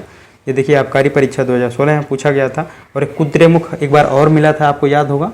कुद्रेमुख मतलब घोड़े के आकार के मुख वाला पहाड़ी कहाँ है? कर्नाटक में स्थित। हमने ऊपर देखा था, तो वहाँ से भी आप लिंक करके यहाँ पे लगा सकते हैं। ठीक है ना। अन्य ऑप्शन की बात करें तो आंध्र प्रदेश में दोस्तों ये सीमित मात्रा में लोहा पाया जाता है। ठीक है ना। और ये अभ्रक उत्पादन के लिए पूरे भारत में सबसे ज़्यादा अभ्रक उत्पादन कहाँ होता है? आंध्र प्रदेश में। मध्य प्रदेश दोस्तों ये जबलपुर और कटनी क्षेत्र है, वहाँ पे सीमित मात्रा में लोहा पाया जाता है। केरल में दोस्तों बात करें तो केरल में मोनोजाइट रेत के लिए फेमस है, मसालों के लिए फेमस है। ठीक है ना। अगले क्वेश्चन को हम देखते हैं। मैग्नेटाइट है, तो मैग्नेटाइट का सूत्र पूछ रहा है, तो यहाँ पे ए वाला ऑप्शन से हो जाएगा FeO4 हो जाएगा। राइट आंसर हो जाएगा FeO4। इसे लोहे का सबसे उत्तम अयस्क कहा जाता है मैग्नेसाइट को। ठीक है ना। और बी वाला ऑप्शन की बात करें तो ये Fe2O3 जो है, Fe2O3 ये हेमेटाइट का सूत्र है और ये भारत में सर्वाधिक मात्रा में पाया जाने वाला लौह अयस्क है। और FeCO3 की बात करें तो ये सिडेराइट, ये लोहे का अयस्क है जो आयरन कार्बोनेट के नाम से भी जाना जाता है। ये निम्न गुणवत्ता का लौह अयस्क है। और ये जो है सूत्र है 2FeO3 3H2O जो है ये सिडेराइट लिमोनाइट का सूत्र है। ठीक है ना। ये लाल भूरे रंग का लौह अयस्क है। ठीक है ना। अगले क्वेश्चन को हम देखते हैं। तो इसको देख सकते हैं कि यहाँ पे लोहे के अयस्कों का सूत्र पूछ लिया है, तो आप कॉपर जैसे जो इंपॉर्टेंट अयस्क हैं उसको आप जानते रहिए। ये देखिए लोहे का सबसे बेहतरीन अयस्क के बारे में उसका सूत्र पूछा था, तो जो फेमस क्वेश्चन वही पूछे जा रहे हैं, ठीक है ना। अगला क्वेश्चन है, निम्नलिखित किसमें कार्बन नहीं होता है, तो किसमें कार्बन नहीं होता है, डायमंड में होता है, ग्रेफाइट में होता है, कोयले में होता है, लेकिन यहाँ पे इस सब में होता है, लेकिन यहाँ पे डी वाला ऑप्शन इनमें से कोई नहीं, तो डी वाला ऑप्शन सही हो जाएगा। इन सब में होता है, ठीक है ना, तो यहाँ डी वाला ऑप्शन सही हो जाएगा। आप जानते हैं ये सब कार्बन के ही अपर रूप हैं, कार्बन के ही रूप हैं। तो यहाँ पे डायमंड आप जानते हैं कि बहुत सबसे कठोर धातु है, ठीक है ना, कार्बन का एक धातु ही कह सकते हैं, बहुत ही कठोर धातु है। और ग्रेफाइट ये काले रंग का होता है, मुलायम होता है, और ये इसमें विद्युत का सुचालक होता है। कोयला ये जैवस्म ईंधन, जीवाश्म ईंधन है, जो लाखों करोड़ों वर्ष जो है दबने के बाद से इसका प्रोडक्शन होता है, ठीक है ना। अगले क्वेश्चन को हम देखते हैं, मोनोजाइट किसका अयस्क है, तो मोनोजाइट दोस्तों ये थोरियम का अयस्क है, ठीक है ना, बी वाला ऑप्शन सही हो जाएगा। मोनोजाइट जो है कहाँ पाया जाता है, मोनोजाइट रेत जो है वो केरल के तट पे पाया जाता है, जो कि यूरेनियम के समकक्ष इसको माना जाता है, काफ़ी इंपॉर्टेंट है, ठीक है ना। जर्कोनियम की बात करें, जर्कोनियम का उत्पादन दोस्तों ये जीरकान नामक खनिज अयस्क के प्रयोग से किया जाता है। टाइटेनियम की बात करें तो ये इल्मेनाइट और रूटाइल खनिजों से इसका उत्पादन किया जाता है। लौह दोस्तों ये हेमेटाइट और मैग्नेटाइट इसके मुख्य अयस्क हैं लोहे का, ठीक है ना। अगले क्वेश्चन को हम देखते हैं, किस रेडियो धर्मी तत्व के विश्व में सबसे बड़े भंडार भारत में पाए जाते हैं, तो इसका राइट आंसर हो जाएगा रेडियो धर्मी तत्व दोस्तों ये कौन सा हो जाएगा, वो थोरियम हो जाएगा, ठीक है ना। थोरियम का जो एक अयस्क है मोनोजाइट, ठीक है ना, मोनोजाइट उसका सबसे बड़ा भंडार कहाँ पाया जाता है, केरल के तटीय क्षेत्रों में। और ये थोरियम दोस्तों ये रेडियो धर्मी तत्व है, और यूरेनियम भी रेडियो धर्मी तत्व है, ठीक है ना। और इसका प्रयोग कहाँ पे किया जाता है, नाभिकीय ऊर्जा प्रोडक्शन में किया जाता है, ठीक है ना। तो हम अन्य ऑप्शन की बात करें तो यूरेनियम का जो है सबसे बड़ा भंडार दोस्तों ये ऑस्ट्रेलिया और कजाकिस्तान में है, ठीक है ना। और भारत में बात करें तो अपना आंध्र प्रदेश में इसका प्रोडक्शन होता है। रेडियम दोस्तों ये दुर्लभ यूरेनियम अयस्क है, ठीक है ना। और ये प्लूटोनियम की बात करें तो ये प्लूटोनियम दोस्तों ये परमाणु रिएक्टरों के भीतर तैयार किया जाने वाला एक कृत्रिम तत्व है, ठीक है ना। देखिए एक क्वेश्चन के साथ आपके कई क्वेश्चन तैयार हो रहे हैं ना, तो इसी तरह से आप अच्छे से पढ़ते रहेंगे तो आपके अन्य आप क्वेश्चन के साथ साथ अन्य ऑप्शन भी तैयार होंगे। जब अन्य ऑप्शन तैयार होंगे तो आपके अन्य तैयारी भी अच्छी होगी, ठीक है ना। 74 नंबर क्वेश्चन है, भारत का रूर किस नदी बेसिन को कहा जाता है, तो इसका राइट आंसर हो जाएगा ए वाला ऑप्शन सही हो जाएगा, दामोदर नदी बेसिन को भारत का रूर कहा जाता है। रूर किसे कहते हैं, तो रूर दोस्तों ये रूर जो है जर्मनी का जो है कोयला जहाँ पे बहुत विश्व में सबसे ज़्यादा कोयला जो संपन्न क्षेत्र कौन है, जर्मनी का रूर है, ठीक है ना। तो इसी वजह से जर्मनी का रूर जो है उसी के आधार पे ना अपना नाम भी दिया जाता है कि पूर्व का वेनिस ना, इस टाइप का नाम इस टाइप का नाम दिया जाता है ना। तो उसी तरह से भारत का रूर जो है वो दामोदर नदी घाटी को कहा जाता है, क्योंकि यहाँ पे कोयले की बहुत बड़ी मात्रा पाई जाती है, इसीलिए इसे जीवाश्म नदी के नाम से, काली नदी के नाम से भी जाना जाता है। यहाँ पे जीवाश्म नदी के नाम से भी जाना जाता है, क्योंकि यहाँ पे ये काली नदी बहती है, ठीक है ना। और अन्य ऑप्शन की बात करें तो हुगली दोस्तों ये हुगली जो है ये गंगा की एक वितरिका है, ठीक है ना। और इसी हुगली के किनारे जूट उद्योग का विकास हुआ है। गोदावरी की बात करें तो ये तेल और गैस भंडार का यहाँ पाए जाते हैं। और स्वर्ण रेखा की बात करें तो स्वर्ण रेखा पर दोस्तों इस्पात उद्योग विकसित हुआ, जैसे जमशेदपुर औद्योगिक शहर जो है ये इसी नदी के किनारे स्थित है, ठीक है ना। अगले क्वेश्चन को हम देखते हैं, निम्न श्रेणी का भूरा कोयला कहलाता है, तो निम्न श्रेणी का भूरा कोयला दोस्तों वो लिग्नाइट को कहते हैं, बी वाला ऑप्शन सी हो जाएगा। लिग्नाइट को निम्न श्रेणी का भूरा कोयला कहा जाता है, क्योंकि इसमें 40 से 50% कार्बन पाया जाता है, ठीक है ना। और सबसे अच्छा एंथ्रासाइट होता है, ठीक है ना, जिसमें लगभग 90% कार्बन पाया जाता है। अन्य ऑप्शन की बात करें तो मैग्नेटाइट दोस्तों ये लोहे का सबसे उत्तम अयस्क है। बॉक्साइट ये एल्युमिनियम का अयस्क है। और लिमोनाइट दोस्तों ये पीले भूरे रंग का लौह अयस्क है, ठीक है ना। अगले क्वेश्चन को हम देखते हैं, ये देखिए यूपीपीएससी वन रक्षक 2018 का क्वेश्चन है, ठीक है ना। अगले क्वेश्चन को देखते हैं, निम्नलिखित में से किसे भूरा या ब्राउन कोयला भी कहा जाता है, तो इसका राइट आंसर हो जाएगा दोस्तों, इसका राइट आंसर भूरा या ब्राउन कोयला के नाम से लिग्नाइट को कहा जाता है, ये बी वाला ऑप्शन सही हो जाएगा। लिग्नाइट को भूरा या ब्राउन कोयला कहा जाता है। आप जानते हो दोस्तों कोयला 4 प्रकार का होता है, एंथ्रासाइट, बिटुमिनस, लिग्नाइट और पीट, ठीक है ना। तो एंथ्रासाइट जो है सबसे उत्तम होता है, और पीट जो है सबसे निम्न श्रेणी का होता है, क्योंकि इसमें नमी और ऊष्मा सबसे ज़्यादा पाई जाती है। और बिटुमिनस जो है भारत में सबसे ज़्यादा पाया जाने वाला कोयला है बिटुमिनस, ये देखिए सब बिटुमिनस है, ठीक है ना। और अन्य ऑप्शन की हम बात करते हैं तो एंथ्रासाइट दोस्तों ये कोयले का सबसे उत्तम कोयला है, ठीक है ना, सर्वोत्तम है। और ये बिटुमिनस जो है ये भारत में सबसे ज़्यादा पाया जाता है। और सब बिटुमिनस दोस्तों ये बिटुमिनस और लिग्नाइट के बीच का पार्ट है, ठीक है ना। और कोक को दोस्तों ये जो है कोयले को बिना हवा के गर्म करके इसे बनाया जाता है, ठीक है ना। अगले क्वेश्चन को देखते हैं। निम्नलिखित में से किस स्थल पर झारखंड में कोयला क्षेत्र स्थित है? तो इसका राइट आंसर हो जाएगा ए, झरिया। आपके क्षेत्रों में से बहुत लोग झरिया कमाने गए होंगे ना, तो ये वो कौन सा क्षेत्र है, वो वहाँ पे कोयला सबसे ज़्यादा होता है, ठीक है ना। अन्य ऑप्शन की बात करें तो कानपुर दोस्तों ये कपड़ा और चमड़ा उद्योग के लिए जाना जाता है, इसे उत्तर भारत का मैनचेस्टर भी कहा जाता है। लोहरदगा कहाँ है? लोहरदगा दोस्तों ये झारखंड का एक जिला है जो बॉक्साइट खनन के लिए प्रसिद्ध है। रांची दोस्तों ये झारखंड की राजधानी है जो इंजीनियरिंग सामानों के लिए फेमस है, ठीक है ना। अगले क्वेश्चन को देखते हैं।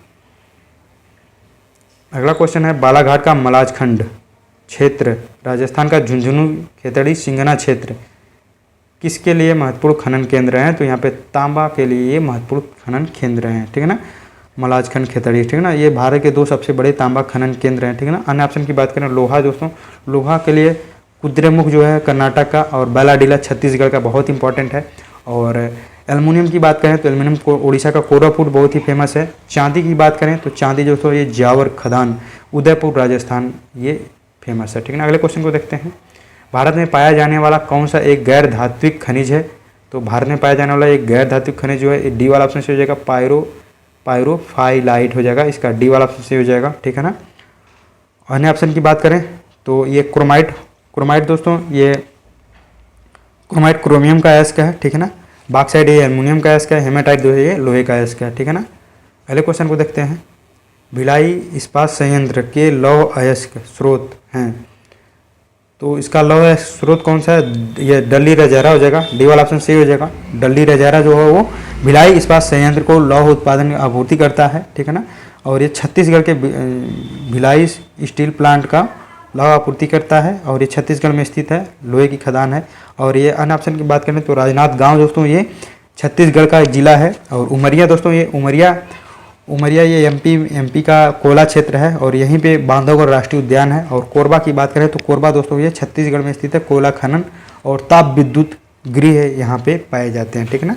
अगले क्वेश्चन को देखते हैं। ये देखिए आबकारी सिपाही 2016 में पूछा गया था। अगला क्वेश्चन है जो कनिष्ठ सहायक परीक्षा 2019 में पूछा गया है। भारत में न्यूनमती स्थान निम्नलिखित में से किस उद्योग से संबंधित है? तो इसका राइट आंसर हो जाएगा सी वाला ऑप्शन से हो जाएगा, पेट्रोलियम उद्योग के लिए संबंधित है। नूनमती ये असम के गुवाहाटी में पड़ता है। और ये जो है दोस्तों यहाँ पे भारत की पहली सार्वजनिक क्षेत्र की तेल कंपनी बनी थी, ठीक है ना। अन्य ऑप्शन की बात करें नमक उद्योग कहाँ पे फेमस है? तो नमक उद्योग दोस्तों गुजरात के कच्छ में और राजस्थान के सांभर क्षेत्र में फेमस है। कपड़ा उद्योग ये अहमदाबाद और कानपुर में फेमस है, कोयम्बटूर में फेमस है। प्लास्टिक उद्योग दोस्तों ये गुजरात के क्षेत्र में प्लास्टिक उद्योग फेमस है, ठीक है ना। अगले क्वेश्चन को देखते हैं। अगला क्वेश्चन है किस राज्य में स्थापित बिजली उत्पादन क्षमता सबसे अधिक है? तो इसका राइट आंसर हम लेटेस्ट डेटा के अनुसार देखते हैं। 2019 में तो महाराष्ट्र था, लेकिन लेटेस्ट डेटा के अनुसार देखें तो सबसे ज़्यादा जो बिजली उत्पादन क्षमता दोस्तों वो गुजरात का है। पहले नंबर पे गुजरात हो जाएगा, ठीक है ना। और दूसरे नंबर पे राजस्थान हो जाएगा, राजस्थान दूसरे नंबर पे हो जाएगा। और तीसरे नंबर पे महाराष्ट्र आता है, ठीक है ना। अभी ये लेटेस्ट डेटा पे है, ठीक है ना, MH, ठीक है ना। तो पहले नंबर पे गुजरात है, ठीक है ना, इसको आप ध्यान में रखिए। पहला नंबर ज़्यादा जरूरी होता है, ठीक है ना। अगला क्वेश्चन देखते हैं। उत्तर प्रदेश का सबसे बड़ा सौर ऊर्जा संयंत्र निम्नलिखित में से किस जिले में स्थापित किया गया है? तो उस समय दोस्तों 2019 में मिर्जापुर में था, लेकिन वर्तमान में दोस्तों ये कानपुर में दोस्तों उत्तर प्रदेश का सबसे बड़ा सौर ऊर्जा संयंत्र स्थापित किया गया है, बिल्हौर में, ठीक है ना। इसको आप ध्यान में रखिएगा। अगले क्वेश्चन को हम देखते हैं। अगला क्वेश्चन है कुडकुलम परियोजना किस राज्य में स्थित है? तो इसका राइट आंसर हो जाएगा कुडकुलम दोस्तों ये तमिलनाडु में स्थित है और ये एक परमाणु संयंत्र है, ठीक ना। तो अन्य ऑप्शन की हम बात करें, ये कुडकुलम दोस्तों भारत का सबसे बड़ा परमाणु संयंत्र केंद्र भी है, इसको आप ध्यान में रखिएगा। और भारत का सबसे पुराना अगर पूछ ले तो भारत का सबसे पुराना जो है वो तारापुर है, ठीक है ना। और कर्नाटक में बात करें, तारापुर कहाँ पड़ता है? महाराष्ट्र में, ठीक है ना। कर्नाटक में कैगा है, तेलंगाना में कोई परमाणु संयंत्र केंद्र नहीं है उस तरह का, केरल में भी नहीं है, ठीक है ना। अन्य ऑप्शन की बात करते हैं। निम्नलिखित में से कौन सा नाभिकीय शक्ति संयंत्र उत्तर प्रदेश में स्थित है? तो परमाणु संयंत्र केंद्र पूछ रहा है जो उत्तर प्रदेश में स्थित है, तो राइट आंसर बी हो जाएगा नौरौरा, जो बुलंदशहर में स्थित है। कायगा दोस्तों ये कर्नाटक में स्थित है, कलपक्कम ये तमिलनाडु में स्थित है, काकरापार ये राजस्थान में स्थित है। ठीक है ना। अगला क्वेश्चन है फ्लाई ऐश है। फ्लाई ऐश क्या है? तो इसका राइट आंसर हो जाएगा, ये हो जाएगा ऐश के लघु कण होते हैं फ्लाई ऐश। फ्लाई ऐश दोस्तों ये ऐश के लघु कण होते हैं, और ये फ्लाई ऐश दोस्तों ये कोयला आधारित ताप विद्युत संयंत्र जो होते हैं उससे निकलने वाले महीन राख के कण होते हैं। ठीक है ना। और ये बहुत ही खतरनाक होते हैं। ठीक है ना। अगला अन्य टॉपिक की बात करें CO2 दोस्तों ये ग्रीन हाउस प्रभाव के लिए जिम्मेदार है ना, पृथ्वी का ताप बढ़ाता है। बी वाला ऑप्शन जो है ये कार्बनिक कणकीय पदार्थ क्या है? कार्बनिक कणकीय पदार्थ ये बारीक कार्बन के छोटे रूप होते हैं। नाइट्रस ऑक्साइड के बारे में बात करें तो ये नाइट्रोजन के ऑक्साइड हैं, और ये वाहन और उद्योगों के प्रदूषण से उत्पन्न होते हैं। ठीक है ना। अगले ऑप्शन के बाद अगले क्वेश्चन को देखते हैं। वह उद्योग जो खनिजों के उपयोग कच्चे माल के तौर पर करते हैं क्या कहलाते हैं? खनिज को जो कच्चे माल पर आधारित, बहुत ही आसान क्वेश्चन है, देख के आप उत्तर लगा सकते हैं, बहुत तार्किक क्वेश्चन है। तो खनिज आधारित उद्योग कहेंगे जो खनिजों को कच्चे माल के रूप में प्रयोग करते हैं। ठीक है ना। अन्य ऑप्शन की बात करें मूल या बेसिक उद्योग, ऐसे उद्योग जो होते हैं जो अन्य उद्योगों के लिए जो है कच्चा माल, अन्य उद्योग का आधार बनते हैं। ठीक है ना। जैसे लोहा हो गया और तांबा हो गया, ये जो है अन्य उद्योग के आधार बनते हैं। ठीक है ना। वन आधारित उद्योग जो वन को जो है कच्चे माल के रूप में प्रयोग करते हैं, जैसे कागज़ वाला हो गया। ठीक है ना। कागज़ हो गया, कुर्सी, फर्नीचर जैसी चीज़ें हो गई, वन आधारित उद्योग हैं। कृषि आधारित उद्योग जो कृषि उत्पादों को जो है कच्चे माल के रूप में प्रयोग करते हैं, जैसे वो जो जितने आटा चक्की वाला हो गया, आटा बनाने वाले चावल हो गए, और जो ये पॉपकॉर्न वगैरह बनते हैं ना, जो कुरकुरे वगैरह बनते हैं, ये सारी चीज़ें कृषि आधारित उद्योग पर आधारित हैं। ठीक है ना।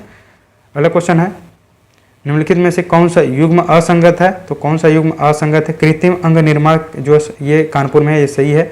कांच उद्योग ये फिरोजाबाद में, ये भी सही है। परमाणु विद्युत संयंत्र ये लखनऊ में नहीं है। ठीक है ना। उत्तर प्रदेश में एक ही जगह है, नरोरा बुलंदशहर में, ये वाला ऑप्शन गलत है, यही असंगत है। डीजल लोकोमोटिव वर्क्स जो है ये वाराणसी बनारस में, ये सही है। ठीक है ना। तो यहाँ पे राइट आंसर जो हो जाएगा वो सी हो जाएगा, लखनऊ में नहीं है, नरोरा बुलंदशहर में स्थित है। अगला क्वेश्चन है निम्नलिखित में से विद्युत उत्पादन करने में सर्वाधिक हिस्सा किसका है? तो सबसे अधिक हिस्सा दोस्तों वो बी वाला हो जाएगा, ताप विद्युत का है।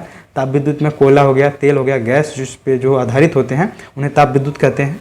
और इसका रोल दोस्तों लगभग जो है 60 से 70% है। 60 से 70% जो है इसका उत्पादन विद्युत इसी के माध्यम से होता है।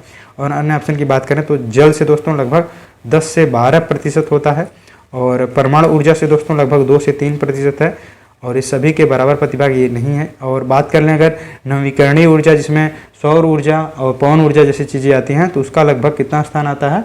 तो लगभग 15%। ठीक है ना। 15% इसका स्थान आता है। ठीक है ना। अगले क्वेश्चन को देखते हैं। ये आखिरी क्वेश्चन है दोस्त। टाटा पावर सोलर ने किस राज्य में भारत की सबसे बड़ी फ्लोटिंग तैरती और सौर ऊर्जा परियोजना शुरू की है? तो इसका राइट आंसर हो जाएगा केरल में इसने शुरू किया था। 2022 का एक क्वेश्चन है। ठीक है ना। यूपी त्रिपल पेपर में पूछा गया था, और ये केरल में ये सबसे बड़ी तैरती सौर ऊर्जा परियोजना इसने केरल में लगाया है। ठीक है ना। तो इस तरह से दोस्त हमने जो है 90 क्वेश्चन को देखा। ठीक है ना। यूपी त्रिपल के जो अलग अलग एग्जाम में पूछे गए थे, ये 10 वर्षों के प्रीवियस ईयर क्वेश्चन है। ठीक है ना। इंडियन ज्योग्राफी के 90 क्वेश्चन को हमने देखा, और ये दोस्तों डायरेक्ट या इनडायरेक्ट रूप से आपके एग्जाम में रिपीट हो सकते हैं। ठीक है ना। देखिए, या तो क्वेश्चन रिपीट हो सकते हैं या फिर ऑप्शन से क्वेश्चन बन सकते हैं। बहुत सारे क्वेश्चन आपको यहाँ से कवर हो जाएंगे। ठीक है ना। इस वीडियो को में आपका क्या क्या मिला है? फास्ट रिवीजन हो पाया है। ठीक है ना। 90 क्वेश्चन का आप तेज़ी से रिवीजन कर पाए हैं। इतने आप पढ़ेंगे तो शायद इतना चीज़ें नहीं मिले यार। इतना तैयार करने में मुझे बहुत टाइम लगा है, बड़ी मेहनत करना पड़ा है। ठीक है ना। तो कंसेप्ट क्लियरिटी है, देखिए हमने दिया आपको क्वेश्चन का सही उत्तर, क्वेश्चन का एक्सप्लेनेशन, साथ साथ सारे ऑप्शन का हमने एक्सप्लेनेशन किया जहाँ तक हो सका। एग्जाम का एग्जैक्ट ट्रेंड देखिए, यही ट्रेंड है। ठीक है ना। बहुत डेप्थ लेवल में नहीं जा रहा है, इजी टू मॉडरेट कह सकते हैं। ठीक है ना। तो आप इस लेवल में देखिए, सिर्फ इसको पढ़ना नहीं है, इसी अनुसार आप अपनी तैयारी भी करिए। ठीक है ना। तब इसका फ़ायदा मिलने वाला है। ये तो आपको पता चल गया कि ये प्रीवियस ईयर में ऐसे ऐसे क्वेश्चन पूछे जा रहे हैं। इसी तरह से आप अपना रिवीजन करिए, चाहे अपने नोट से, लूसेंट से, चाहे जो भी आप फॉलो करते हो उससे रिवीजन करो। ठीक है ना। ज्योग्राफी के अधिकांश क्वेश्चन, अगर देखिए हमने 3 वीडियो बनाया, इंडियन ज्योग्राफी के जो है अधिकांश क्वेश्चन आपको यहाँ से कवर हो जाएंगे। वैसे हमने यहाँ अधिकांश लिखा, हमने पूरा नहीं लिखा, 100% नहीं लिखा। ठीक है ना। मैं जानता हूँ 100% कोई यूट्यूब चैनल से या किसी बुक से नहीं मिलने वाला है, ये आपको भी पता है। मैं चाहता तो यहाँ 100% लिख देता, 100% भी मिल सकते हैं। 5 ही क्वेश्चन आएगा, 10 क्वेश्चन आएगा तो हो सकता है मिल जाए यहीं से। ठीक है ना। लेकिन दोस्त इसकी एक सीमा है प्रीवियस ईयर क्वेश्चन का, मैंने लूसेंट को पढ़ा और अलग अलग सोर्स को पढ़ा, वहाँ से बहुत सारे क्वेश्चन पूछने की संभावना है, पूछे जाते हैं, ठीक है ना। तो आप इसके अलावा इसी पर निर्भर मत रहिए, अपने अनुसार भी तैयारी करिए, ठीक है ना। आप यहाँ से देखिए, सीखिए किस तरह से क्वेश्चन पूछे जा रहे हैं, उसी अनुसार अपने नोट्स को और जो भी मटेरियल है आप उसको पढ़ते रहिए, खुद से प्रीवियस ईयर क्वेश्चन लगाइए, ठीक है ना। चाहे टेक्स्ट बुक पर हल करें, RWA पे हल कर रहे हैं, कहीं से हल करिए, ठीक है ना। और जो है अब प्रीवियस ईयर क्वेश्चन लगाइए, और जो नहीं लगा सकते हैं तो कम से कम लूसेंट को खूब अच्छे से पढ़िए, जो आपका रिसोर्स है उसको खूब अच्छे से कवर करिए, सारे क्वेश्चन आप कर पाएंगे, ठीक है। मिलते हैं अगले वीडियो में। थैंक यू, जय हिंद।